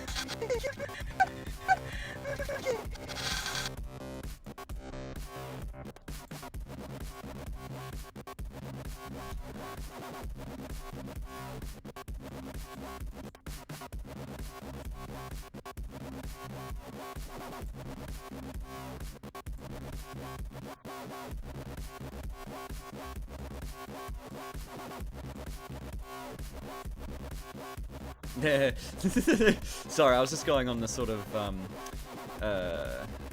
going on sort of like a tangent, a thinking tangent, because like I appreciate the fact that I do have a lot of viewers in the Eastern European bloc, and quite a few of them are Russian as well, which, you know, that just goes to show the fact that there's still a strong SFM community going over in Russia, and I hope that my like talking or comments about current events isn't necessarily throwing anyone away. When I say that, you know, acts of politicians is what's affecting the people, especially when it comes to the unfortunate circumstances of artists like the one who created the music we are currently listening to, and when I say that, you know, it's to the fault of the politicians that make these decisions, war in all forms is pointless and stupid. All wars, doesn't matter if it's right or wrong, all wars are pointless and stupid. There could have been a way that all of it could have been averted if someone just sat down and talked, you know? And that's it. It's sort of like going back to the Doctor Who thing. If you just like sat down and had a chat and just talked about things and realized that you don't always have to be right, everything, all wars in history could have been averted. But I don't particularly want to make this into a conversation about that specific topic. I can read Cyrillic because I was interested in learning how to read Cyrillic. And I did have an interest in learning how to speak Russian as well, just mainly because of the fact that I think Russian is an incredibly interesting language to learn. But I've had an epiphany about learning languages, is that when I really don't like the fact that I only know English. I can only speak English fluently, because not only does that incredibly limit my life choices and my abilities, but it also kind of disconnects me from my own heritage. My father's parents are both Dutch. My dad is 100% Dutch. I am 50% Dutch. And my dad my dad was born in Australia, but he speaks both Dutch and English. At least he grew up to the age of 14 or 15 speaking Dutch, which is like I'm really happy that that's the case for him, but I'm kind of like let down the fact that I didn't learn to speak Dutch and English, because one of the big things is that when you learn a language, you learn how language works, like what exactly you're doing when you're speaking a language. The thing that you have to disambiguate is the fact that I'm not, like, the words that I'm saying don't actually mean anything at all. The words that I'm saying don't mean anything. They are just sounds that I am forming using my vocal cords and my mouth and my tongue. Those are just sounds that I am forming. But we have universally agreed that the specific sounds that I am making are able to form specific ideas in your mind. And hopefully those are the ideas that I am wishing to project. That's one of the big things where language barriers come in, especially when you have like English as a second language. There are certain things or agreed upon sounds that my own local area agrees upon, but that other local areas don't. And when learning English as a second language, you learn at least a formal version of it, which is not exactly reflected in most cases, use cases of English, especially in England, for instance. But when you learn a new language, you learn the way that the people think. And one of the big things that is important about learning languages is that it allows you to start thinking about the way that you think things. It's kind of like a step back, because that's what you're doing when you should be translating language. You shouldn't be trying to think in your language and then translating the words directly into the new language. You should be taking a step back, asking yourself how you are forming your own language to get the ideas, and then grab that idea and try to explain it in the new language. So, you know, something like a green door, for instance. You know what that image is. It's a door that is green. But if trying to do it in Spanish, it's Puerta Verde, which is door green. You think of the door first, and then you describe it. In English, you think of the descriptions first, and then you think of the noun. That's just one difference between it. Most languages, you think of the object first, and then the descriptions. I know that that's the case in, like, you know, Dutch, German, French, Spanish, Russian, pretty much every language but English. But that is a thing that you learn. And when you can then disambiguate the differences between how you're able to form your ideas into those languages, you can then not only have a better appreciation of how you form your ideas, but you can then explain that using every single language on the planet. Maybe. Just, you know, you're able to learn more different languages. The thing that I also learned is that I should start somewhere that is close to my own language so I can sort of wrap my head around thinking in a different one. And then I should draw a line between countries of origin of languages to then learn the new languages. So if I want to go to Russian, I should start with Dutch and then head through European languages until I reach Russian. Something like I should go Dutch, then Polish, then maybe even Czech, then Russian, or Belarusian and then Russian, because of the fact that those languages, whilst they are not exactly the same, since they are geographically located close to each other and people that live next to each other typically like to speak similar languages, you might find that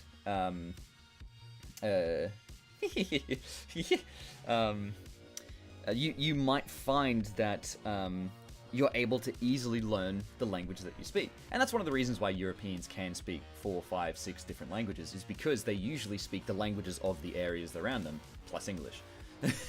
Because that happens to be that we somehow managed to convince the world to make that the international standard for some reason.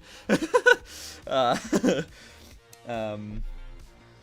I mean, I'm pretty sure the British Empire had an effect on that, which, I mean, you killed a lot of people, but hey, at least most people think that English is a reasonable language to learn, which it isn't a reasonable language in any stretch of the imagination. But anyway, yeah. So yeah, people that are geographically close together typically like to speak similar languages. So if you're able to trace a line between a language of origin to other languages of origin to then learn the new language, then you're able to better reflect what you should be able to learn. For instance, Japanese and English are incredibly different. The way that you structure even the words themselves are completely different. You think of a Japanese symbol, and an English-speaking mind wouldn't know where to begin with that because of the fact that we are used to having our words as individual characters that we can read left to right and pronounce them as we approach them. Well, that's typically how it should go, but, you know. Through thorough thought, it's like, what's going on? Though I coughed throughout the lecture,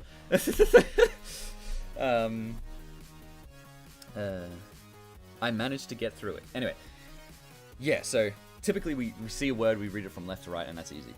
But with a Japanese mindset, you consider the character, and you're able to form the words based off of how the character is constructed. I don't actually know. I don't know any Japanese whatsoever.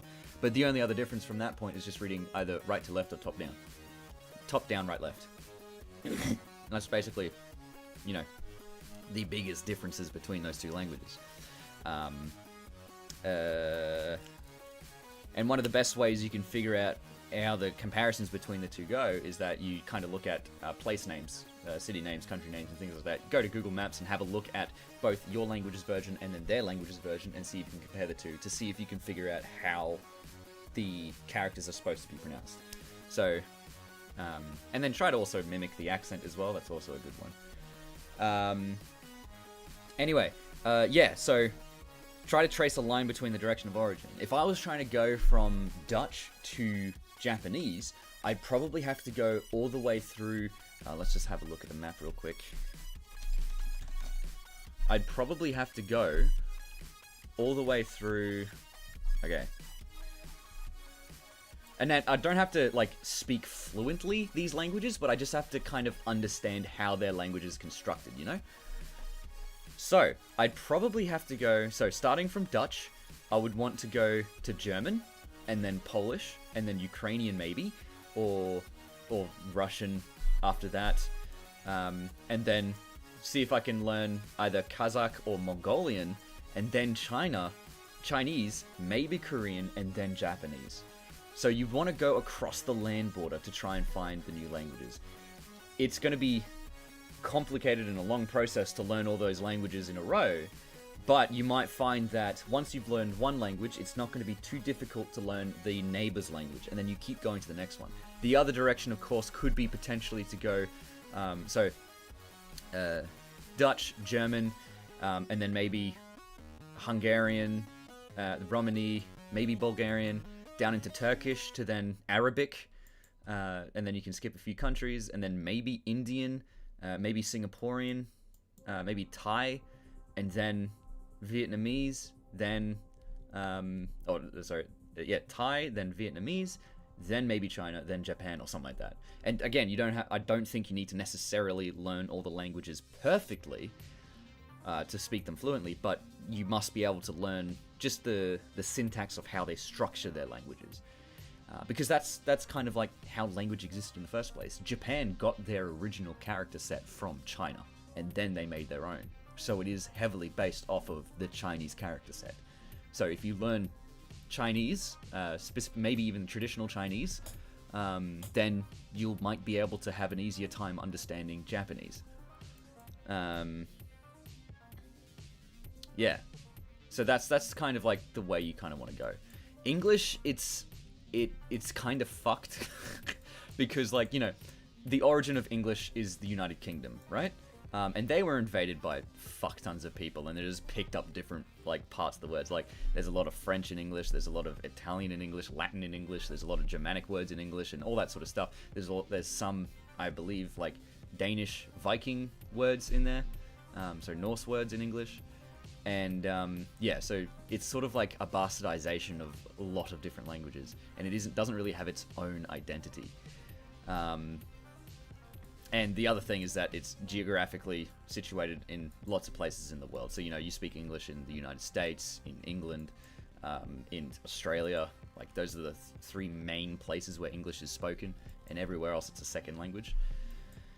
But it goes to show that if you want to learn languages, it's good to try and draw a map, a point from the origin points of those languages, and then try to learn how the languages in between structure them, and then learn your target language. For instance, if I wanted to learn Spanish, that is, however, unless you start at an incredibly young age, and I'm talking like 4 or 5 when you start learning to speak. If you immerse a baby in a language, they will pick it up. They will be able to speak it without even recognizing that they're speaking in that language.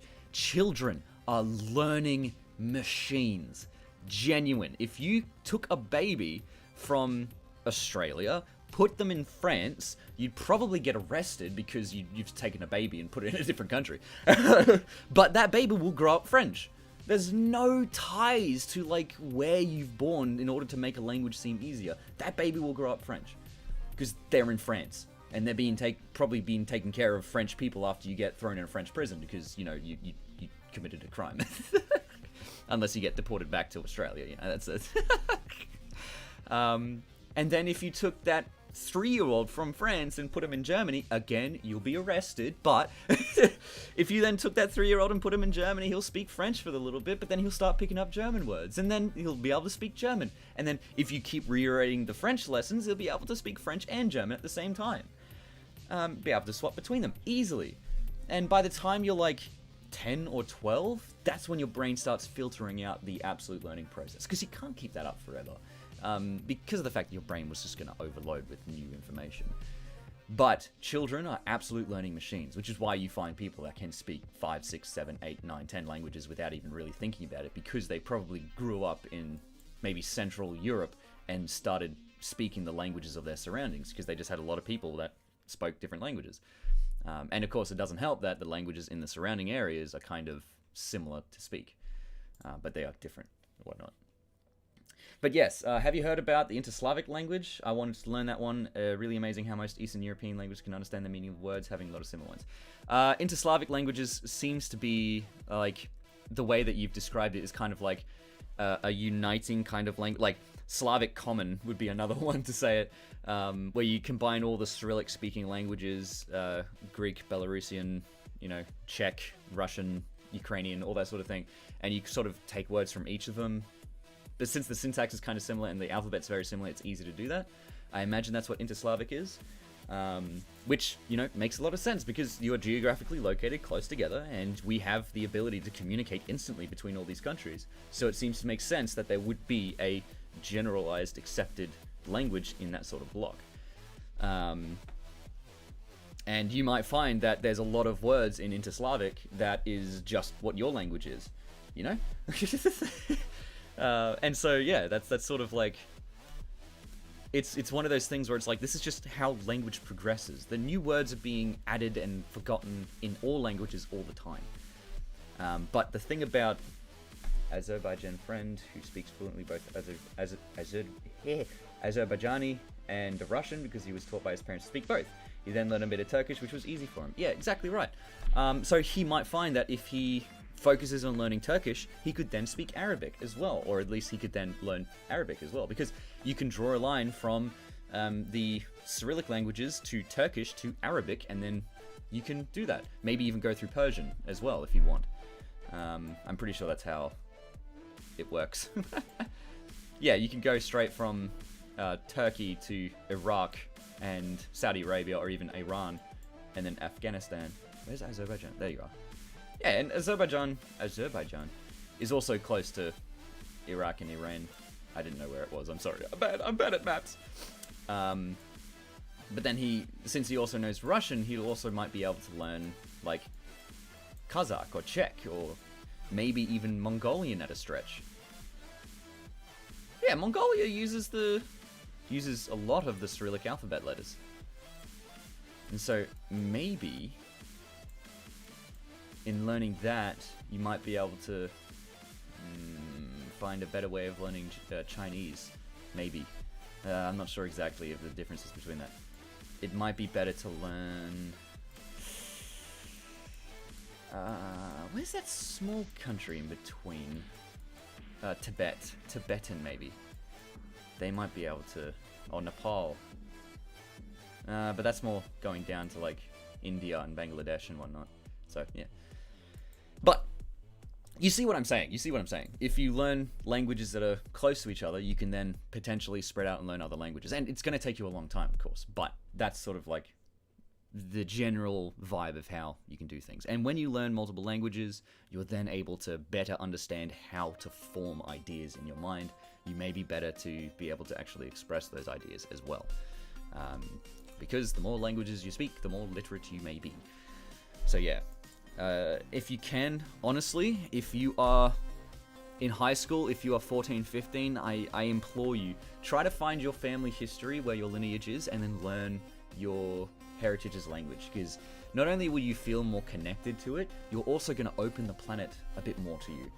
And I say this to like my American and English friends as well. Try to find where your history is, and then try to learn that language, because you might find it may be a little bit easier for you because you already sort of have that sort of mindset.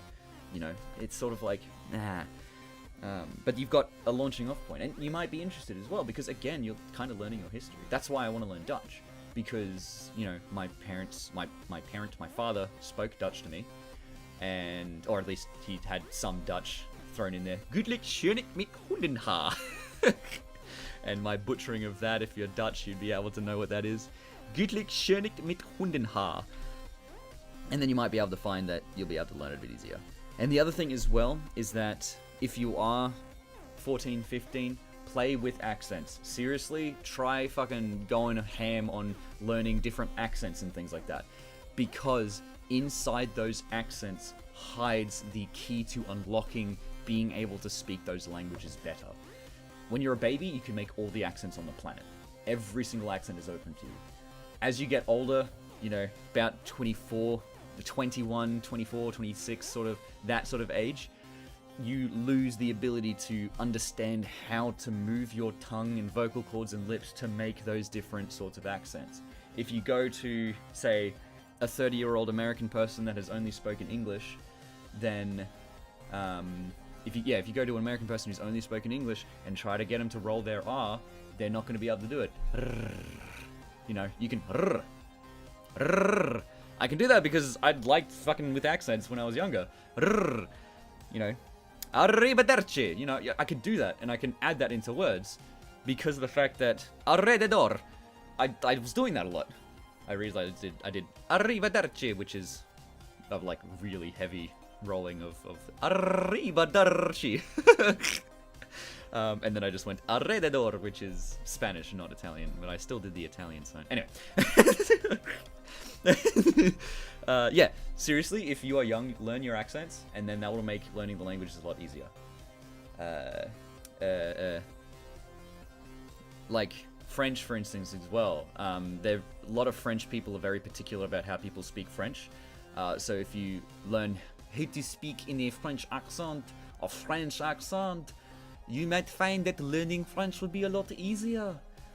And that's all the inflections, the intonations, how they structure their language, how they speak in different sentences, and how they do that sort of thing. And then you'll be able to speak the language a bit easier. And they won't look at you as much. Because the French people are admittedly, and they will say this as well, quite poncy about how they like their language spoken. So that's something that you have to keep in mind. And that's the other part. The sort of Western European languages, French, German, Dutch, have the sort of the phlegm aspect to it. If you think of how a French person would say French, français, they have that sort of phlegm when they pronounce the R. And that's also the similar for German accents as well. Ruins. The German would say ruins. They wouldn't say ruins, they'd say ruins, or something like that. But they sort of like, it's a phlegmy sort of sound when you make the R sound for that thing. And then when you go into learning Dutch as well, which is what I'm interested in, you can say words like gebied in Glautensfeer. And you have that sort of and you can see where those sorts of things come from. Gebied in Glautensfeer. And I can't escape my Australian accent when learning those things, but I do like trying to delve into it. I didn't grow up speaking a Dutch accent, which is annoying to me, but, you know, I'm able to keep my mind open to learn it because of the fact that I was so interested in learning voices. But yeah, so try to learn how to get your face around making those second nature sounds, and then you'll be able to speak the language a bit easier. Learn the accent, then the language. Gebied en Glautensphere. Which is a specific type of road. I'm pretty sure the Gebied en Glautensphere is a it's like a highway. I think that's what they call it. Like it's specifically the category of highway, where it's a long road with no intersections, merging points and exit points, high speed connection between two places. Like you got the two cities, and they have roads inside them, they have roads outside them, but the road that connects those two cities is a Gebied en Glautensphere. But anyway. Yeah, so my ancestors from Ukraine. Actually checking out the family tree of mine. Yeah, you're alright. Yeah, don't worry about having to delete the messages. I'm just like, oh, what was that message that you said? So my ancestors from Ukraine. Are you currently in Ukraine, or are you from? Do you live and speak in a different country? Because if you don't know Ukrainian, I would recommend learning it because it's part of your family history. It's something that will connect you to your culture, and then when the world blows over, you'd be able to have a lot more avenues open to you. That's kind of why I was flipping-flopping between learning either Russian or Ukrainian. It would have been nice if I had known those sorts of languages before doing the job that I'm doing, because I was actually one of the people working in the airports at the times where people were fleeing from the country, and we did actually have a few Ukrainians come through my airport, which I would have really loved to be able to tell them welcome to Australia in Ukrainian, because of the fact that it's like okay, the way to a man's mind is through a language that he knows. A way to a man's heart is through the language he grew up with. If you're able to speak the native person's language, they will feel the most comfortable that they'll ever feel. Going to a different country, especially if you're fleeing persecution, or if you are like trying to live in a different country that is a language that you do not speak, as soon as you find someone who speaks the same language as you, instant friends. Doesn't matter what your history is, you will like that person more than every single other person that you've met because of the fact they speak the same language as you. And this is true. This is true of, like, for example, people speaking Spanish in Mexico, people speaking Spanish in Spain. Sorry, you said Spain before, and I'm just like, people speaking Spanish in Mexico, people speaking Spanish in Spain. If a person from Madrid goes to Mexico City, starts speaking Spanish, the Mexicans there would be like, oh, you sound a bit funny. If the Mexicans go to Madrid and start speaking Spanish there, the Madridian people will be like, hey, you're speaking funny. But if you took a Mexican and a Spaniard and put them in a whole other different country, and they're surrounded by people speaking a language they don't natively speak, English, for instance, if they come to Australia, for instance, as soon as they find each other, they will just make the fastest friendship you'll ever see. Because of the fact that they can speak each other's language. And that's sort of like how it goes. So yeah, so your ancestors are from Ukraine and you're currently living in Siberia, in Russia. Let's just have a look at where that is. Is it close to the border? Siberia. Where is Siberia? Siberia.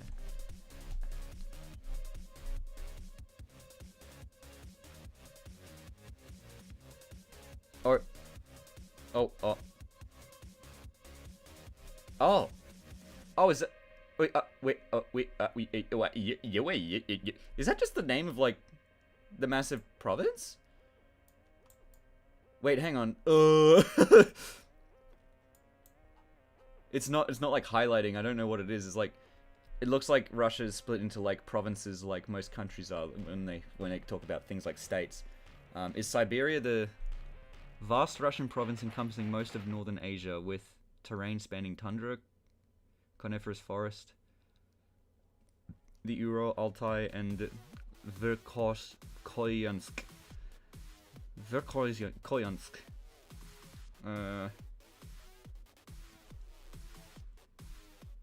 What is Siberia? It's not pointing it out on the map. I'm sorry. Yeah, so it's a massive territory. Okay, cool. So that is that like the one that's in the center, the big main one, where if you look on, or is it this one on the right? Oh, the big main one where if you look on the map, that's where the name Russia is. If you look on Google Maps, that's where the name Russia is. Anyway, so yeah, what I'm saying is that you've got family lineage in Ukraine that dates back to Ukraine, so it would be possibly good in your interest to be able to speak both Russian and Ukrainian. That is if you don't already speak Ukrainian. Omsk. Yeah, that's probably best to say that one. Omsk. Yeah. Alright, cool. Oh, I see. Okay, I see. That's Siberia. It's a little bit confusing. I will admit I'm a bit confused. Because it's like, is it like a collection of provinces makes up Siberia? I don't know. But yeah, outside of that, yeah, it would probably be in your interest to learn both Russian and Ukrainian, because then once you draw a line there, you can then start branching out and learn things like you can go through Polish, you can go through German, you can go through the Netherlands, you can go through all these things. And you already know English as well, so that's the other thing. So you could even just go straight to fucking German from English. Just straight in. You can just do it. Just fucking do it. The only thing that is also a little bit strange is like going from... Since English is like a very bastardized language, it can be difficult to, say, even learn Scottish by knowing English, because Gaelic is, Gaelic and Celtic, they're kind of like the native languages of England, even though English is technically the native language of England. But like Gaelic and Celtic, I'm pretty sure it's because English people came over the English Channel from Europe, so France and Netherlands, they walked over there. And then the Celtic people came over from places like Norway. They came from Norway by boats and things like that, so from the top of England. So you've got these two different cultures that are colliding in the middle, which is why the Scots hate the English, because they are very different people. But anyway. Yeah, outside of that, like, I highly recommend speaking more than the one language. Which is why I am disappointed that... Because I was learning German in primary school, but I kind of didn't want to. And I'm disappointed the fact that I didn't stick with it, because of the fact that it's like... Yeah. I'm disappointed because, you know, if I had learnt German properly and exceptionally, then I'd be able to learn Dutch a lot easier. I'd be able to learn French a lot easier. I'd be able to learn Spanish a lot easier. I know bits and pieces of German. I know bits and pieces of Spanish, but I can't talk to a Spaniard or either a Spanish person or a German. And it's just like, Okay.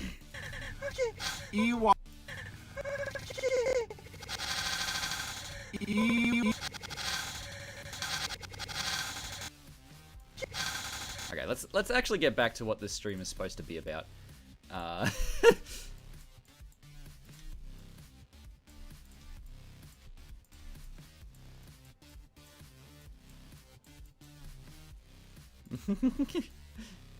Oh yeah, that's right. This is an animation stream, not a language speaking stream.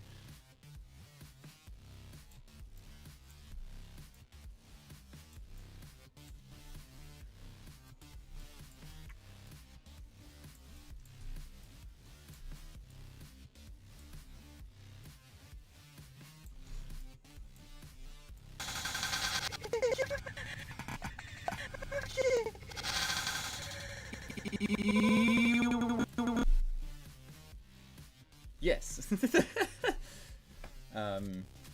Ooh. Large territory all the way from the Ural Mountains to the Pacific Ocean. So if I just have a look at the map again, where is the Ural Mountains? Ural Mountains, Russia. Yeah, so from here, this line here all the way over to the Pacific Ocean. Okay, so it's basically all of Central and Eastern Russia. Siberian Federal District. Again, it doesn't really like map it out. It just kind of shows me all of Russia, and it's just like, this is a Siberian Federal District. Well, I'm like, no, it's not. No, it's not. Don't you lie to me. Anyway. So I can sort of see what you're talking about. It's like Siberia seems to be the smaller villages that take up most, or like the spread out villages, where it's like the quote unquote country towns of Russia, and then you've got the eastern side, sorry, the western side of Russia where it's all like the cities and shit, where like Moscow and let's see, Sankt Peterburg. Sankt Peterburg. So I can sort of read Cyrillic, but it's like I have to try and map my brain around it. Sankt. That's interesting. It's not saint, it's Sankt. Huh. Anyway. Huh. Yeah, maybe. Oh, that's true. Actually, you're right. Fuck, I'm an idiot. I could have just done that. EY.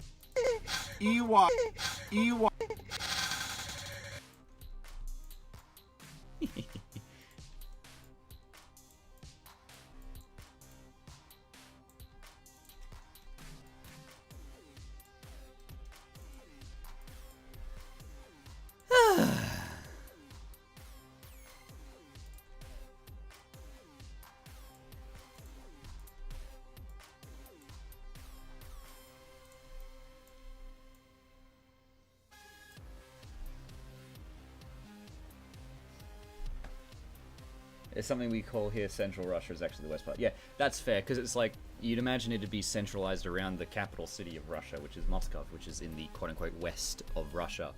But if you imagine that as the center, then all of the western districts is near the border, and all of the eastern ones are all the country towns. But, yeah. Nah, you're alright. I do love talking about this, and I am a little bit hyped up on coffee, too, so I can very easily get distracted by it, but, yeah.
The other thing that's difficult about animating ponies with the rig is like it's difficult to tell which way is up with hooves because they are a little bit symmetrical. Like I can sort of tell that's the up and that's the down, but it's like it's not lining up with the way the thing is made. So it's like, where is it?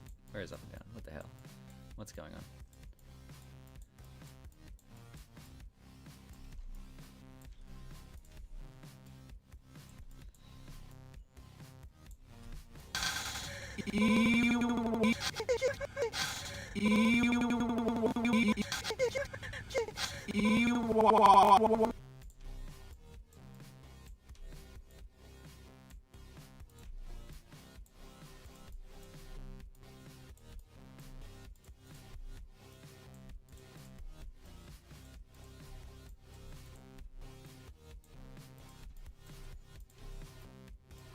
And then the other thing that I find really appealing about like knowing a different language is the fact that, you know, going on about what I had said before about, yes, becoming a unicorn was the best decision I ever made. But like going on again about being able to speak different languages is like, I find the ability for a lot of people to just like, oh, you're Ukrainian, like just to be able to start like just blasting you with that extra language. And it's like, I find that to be, it's kind of like a superpower, to be honest, because that's like, it's really cool to be able to do that, in my opinion. So that you can like straight up just be like, oh, you're Ukrainian, and then just start speaking in Ukrainian. It's like, wow! Or you're Russian, and start just speaking in Russian. I find that incredibly appealing, but again, it's like, I don't really have the mind to be able to do that sort of thing. And I like those videos as well. You're making I me. can't breathe. Okay. E-Y. E-Y. E-Y. E-Y. E-Y.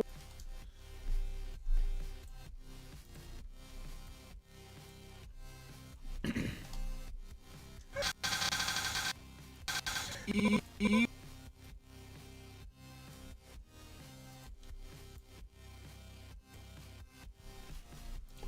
E-Y. E-Y. E-Y. E. E-Y. E. E.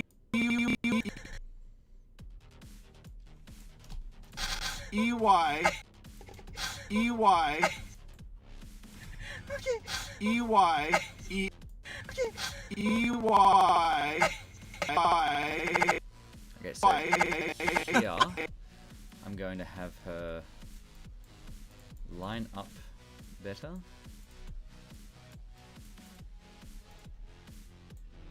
Move back to the position she was at before. Move this forward.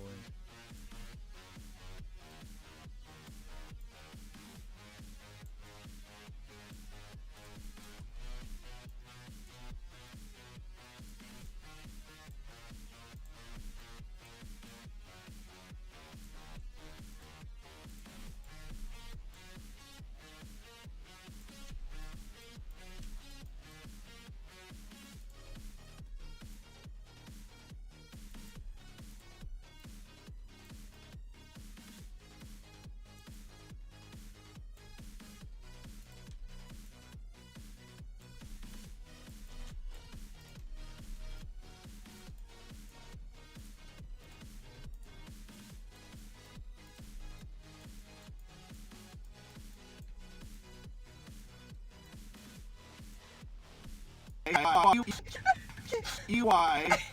E. E-Y. E-I. Yeah. Yeah. And it's kind of like, it's interesting to be in that position where it's like you can feel like you're having a conversation with someone, but not understanding what they're saying. They might be able to understand what you're saying, and they could probably guess that you're not familiar with the language, and they'll be able to say, hey, you know, we're just going to have fun with you. But the feeling of being able to speak without knowing what you're saying is something that you got used to when you were a child. Because of the fact that when you're a baby, you don't know any language, but you can learn every language. And so, when you're listening to the language and you sort of like, you just kind of bad da da da da da da da da da, and then that the da da made your dad go, oh, you said my dad, like the positive feedback, the sort of yeah, and then you know you start saying dada a lot, and then dad, daddy, dad, father, and then your dad starts talking to you in like, hey there son, I am your dad, and you're like, am I son? You no, come on, sport, like champ, you know, and you start talking in that sort of way, and then you as a kid end up learning how to talk in that language without properly understanding what the words are saying and what the words actually mean. And then you're able to form your own ideas, and then you're able to try and use the language that you've learnt to form your... how to make those ideas into reality. And that's how you learn a language. That's how you learnt a language when you were younger. But it's the exact same thing. You can brute force into knowing a language as an adult. It's just going to be incredibly difficult because you'll be stuck on trying to use your prior experience to try and figure out how the language is actually supposed to be. Like, I can make up a jib.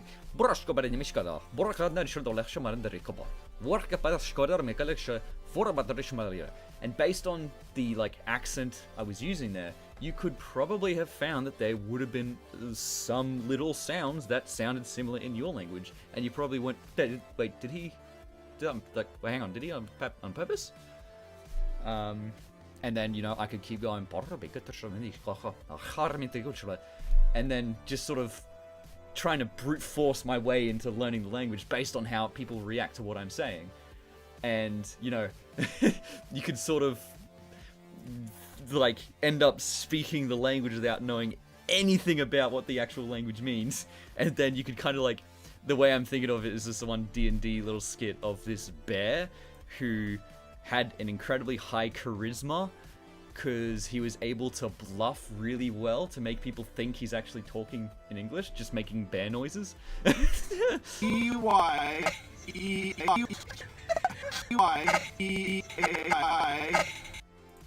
So it's kind of like you're sort of just making bear noises until you end up convincing people that you know what you're talking about, and then you become president. Yeah.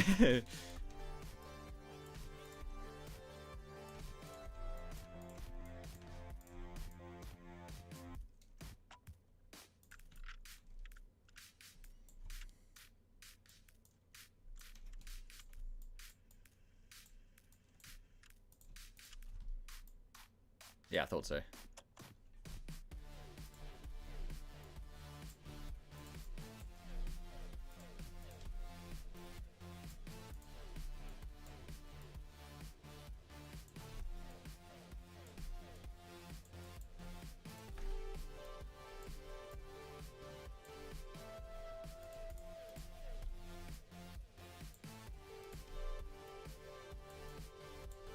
That's one of the reasons why I like using the default slider so much, so I can get things back into the neutral position.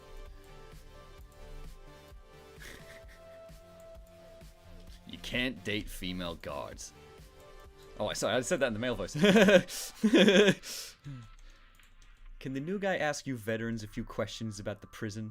No, you can't date the female guards. Trust me, you don't want to. Ah, fucking love Avatar. Holy shit. Can't believe it took me that long to make an Avatar anything.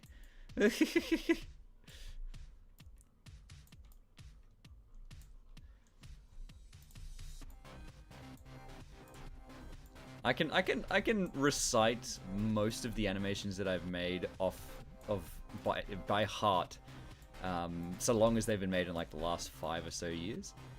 Guarantee you I'd be able to say most of them. So if you just hit me with either a few lines, I might be able to determine not only where it's from, but tell you the rest of the animation. But don't do the Great Dictator speech, because I can't remember that one. E-S. E-S. Okay. E-Y-E-S. E-S. Breathe. Okay. E-Y-E-S. E-S. E's. A-S. You're making me... I can't breathe. Okay. E-Y-E-S. E-S. Oh, this is gonna be so good. Yeah, while making, like, just doing things like this, going back and forward and rewatching and watching exactly the process I'm doing right now makes me able to say these off of rote. Most of them, anyway. Okay. What What does does Y-E-S spell? Yes. What does E-Y-E-S spell? Yes. What does E-Y-E-S spell? Yes. Yes. Yes. What is happening? What does Y-E-S spell? Yes. What does E-Y-E-S spell? Yes. What are you crying for? What does What are you what do you doing? do? Okay, try Try again. again. What does Y-E-S spell? Yes. Yes. What does E-Y-E-S E-Y-E-S spell? Ease. A-S? You're You're making making me me breathe. Okay. E-Y-E-S. Yes. What? Say Say it it again. again. What does E-Y-E-S spell? Yes. What? You're making Making me me cry. cry. What? What? E-Y-E-S.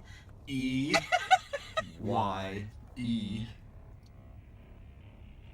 Eyes. Eyes. So this one's a little bit harder because there's a lot of repetition, but because when I say there's a lot of repetition, is like it's difficult to differentiate the flow process. But like when it comes to like my Helsing ones, like police girl, do you have the target? I have the target in sight. Master, my name is Ceres. But yes, I have the target in sight. Well, you better take the shot, she's getting away. If you just give me a second to concentrate, I could... Again, it's been a while since I've listened to this one. She's getting away. She's running. I get it. I'm lining up the... You're going to miss it. You're gonna miss it.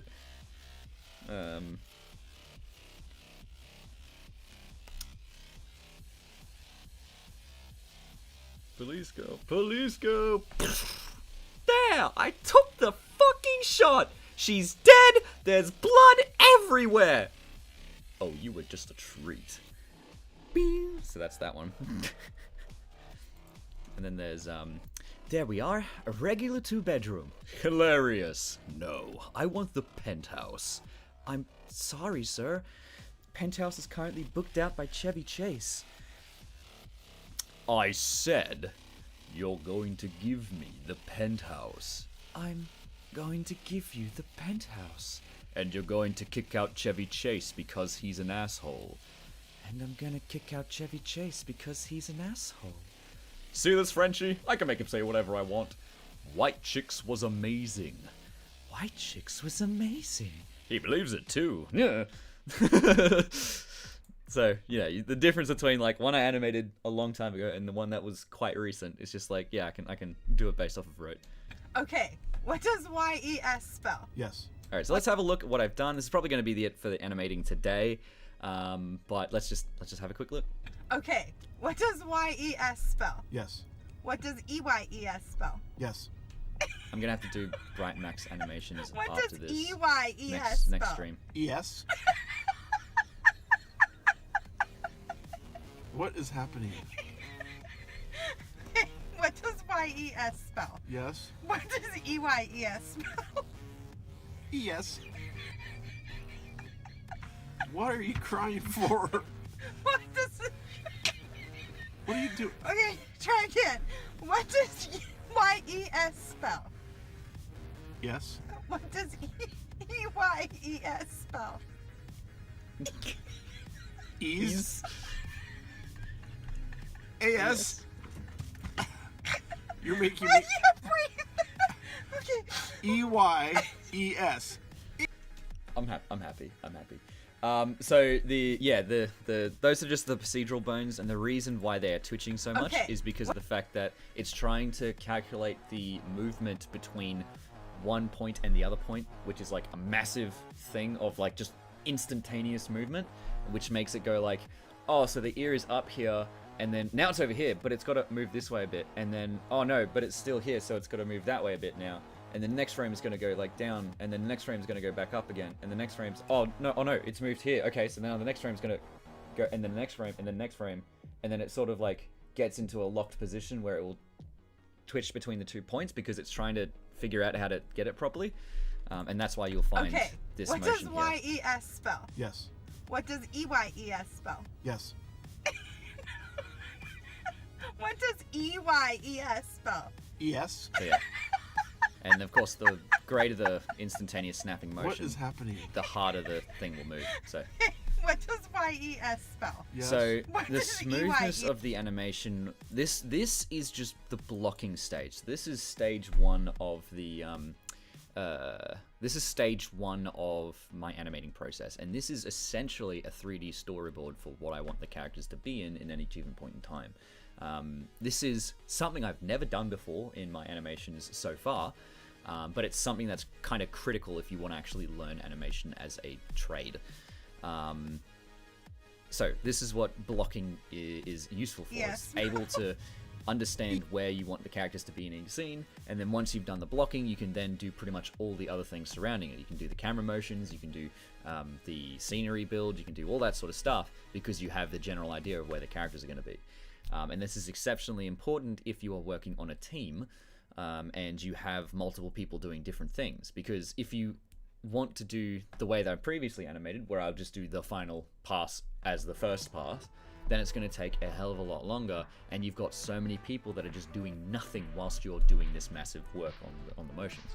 So it's always good to be able to have this blocking sort of thing done so that every other person in your team sort of knows what's going on. The smoothness of the animation will come in the third and fourth and fifth pass of the animation, and that's going to be done using spline tangents and whatnot. The smoothness of the actual body movement is going to be something I'm going to achieve with those passes. The smoothness of the ear motion will be mostly automatic, but there's a lot of parts where I kind of don't like it, so I might bake the motions that it's currently calculated and then manually edit them myself using like either the motion editor or the graph editor, whichever one I decide to use at the time. And that's just through the process Okay. of learning how What to does animate in general. YES spell? Yes. What does EYES spell? Yes. What does EYES spell? Yes. It's a really good time to start learning MLP What is SFM because of the fact that there's so many resources out there. When I started learning 5, 6, 7 years ago, fuck, it's been 7 years. Holy shit. Anyway, when I started animating 7 years ago, we were still working on the V2 models, which are like, most of them didn't have procedural bones, the mouth flexes weren't exactly perfect, it didn't look as good when transitioning between the two flexes, and the ears were mostly manual, and the polygon count could have been low in some cases, but fuck, it was fantastic for converting a 2D animation into 3D animation. And so Pony Naka, the guy who made the original V2 models for SFM, absolute legend. Justain came along afterwards, took the base that Pony Naka made, updated the polygon count, made it a lot smoother, and then increased the flexes for the mouth movements, added more, made them a lot more smoother in the transition between them, and then just made the physics procedural bones just off the charts. And then everyone else started using Justain's models, and then Justain's models to start making their enhanced ponies, and then fucking Genma came around and made the augmented enhanced ponies, which is an even further rendition of it. But most of the new pony models nowadays are using the enhanced version, which is the Justain base, which came around a couple of years ago. Since you've done so much animation based on anime moments, what are your favorite animes? So I haven't really done many anime animations. The only ones I've really done was the Hellsing Ultimate one, but that was just because it's Hellsing Ultimate abridged, and I fucking loved that when I was growing up because it was just fantastic.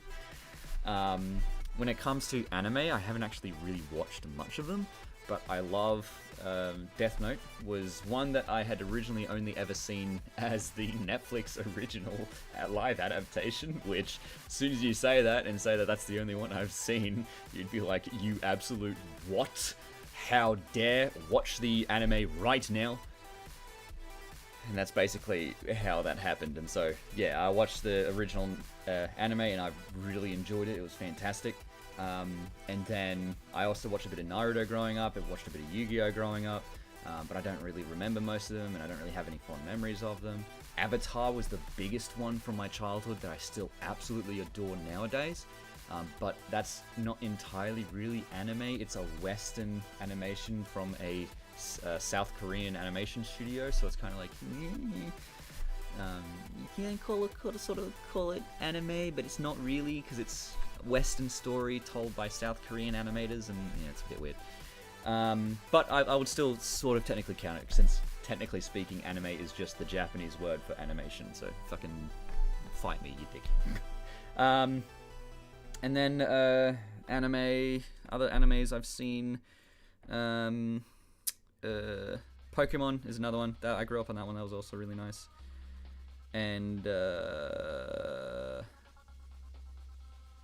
again, I was gonna say Cowboy Bebop. I've watched recently, but it's not really anime because it's a Western animation, so it's kind of like, is it?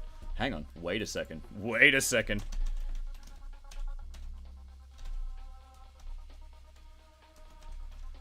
It is a Japanese. Never mind.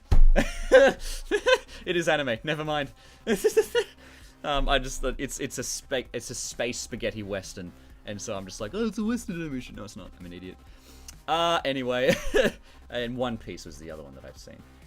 But favorite anime, Cells at Work is also a good one, and yeah, so Cells at Work, maybe Death Note, and definitely Avatar, but that's not really anime. And Cowboy Bebop would be my favorite animes if I was to pick out a few. But really, you know, there's a lot of good ones, there's a lot of bad ones. And yeah, those would be my list, I suppose. I might want to do some Cowboy Bebop scenes, because, you know, the aesthetic is really awesome. But yeah, it's just how it goes. ES spell. Yes. Anyway, I think that's going to be it for me for today. Thank you so very much for joining me. I really appreciate it. Again, if you watch the first parts of this animation, you'll hear a rant about how, like, parasocial relationships are toxic for both parties involved. But that was a little bit of a sleep-deprived rant. I do kind of agree with what I had said, but the important takeaway from that is that I don't want you to watch this out of some kind of obligation that you feel like you need to maintain the friendship that you have with me, based off of the fact that you've enjoyed my content. I want you to watch these under the instance that you enjoy the animation making process, or you maybe just like to enjoy my voice and you just want to hear me talk and rant about stuff. Like, that's perfectly fine, but I don't want you to feel obliged to have to watch these just because you feel as though we're in some kind of social relationship, which is not true at all. So definitely enjoy the rest of your day, guys, and I wish you luck in whatever you're doing in the future. Yep. But for now, I'm going to have to say thank you so very much for watching. This is Quillo and I signing out. Goodbye, and good luck. Woohoo! You! Yee-hoo! Wee-you! You!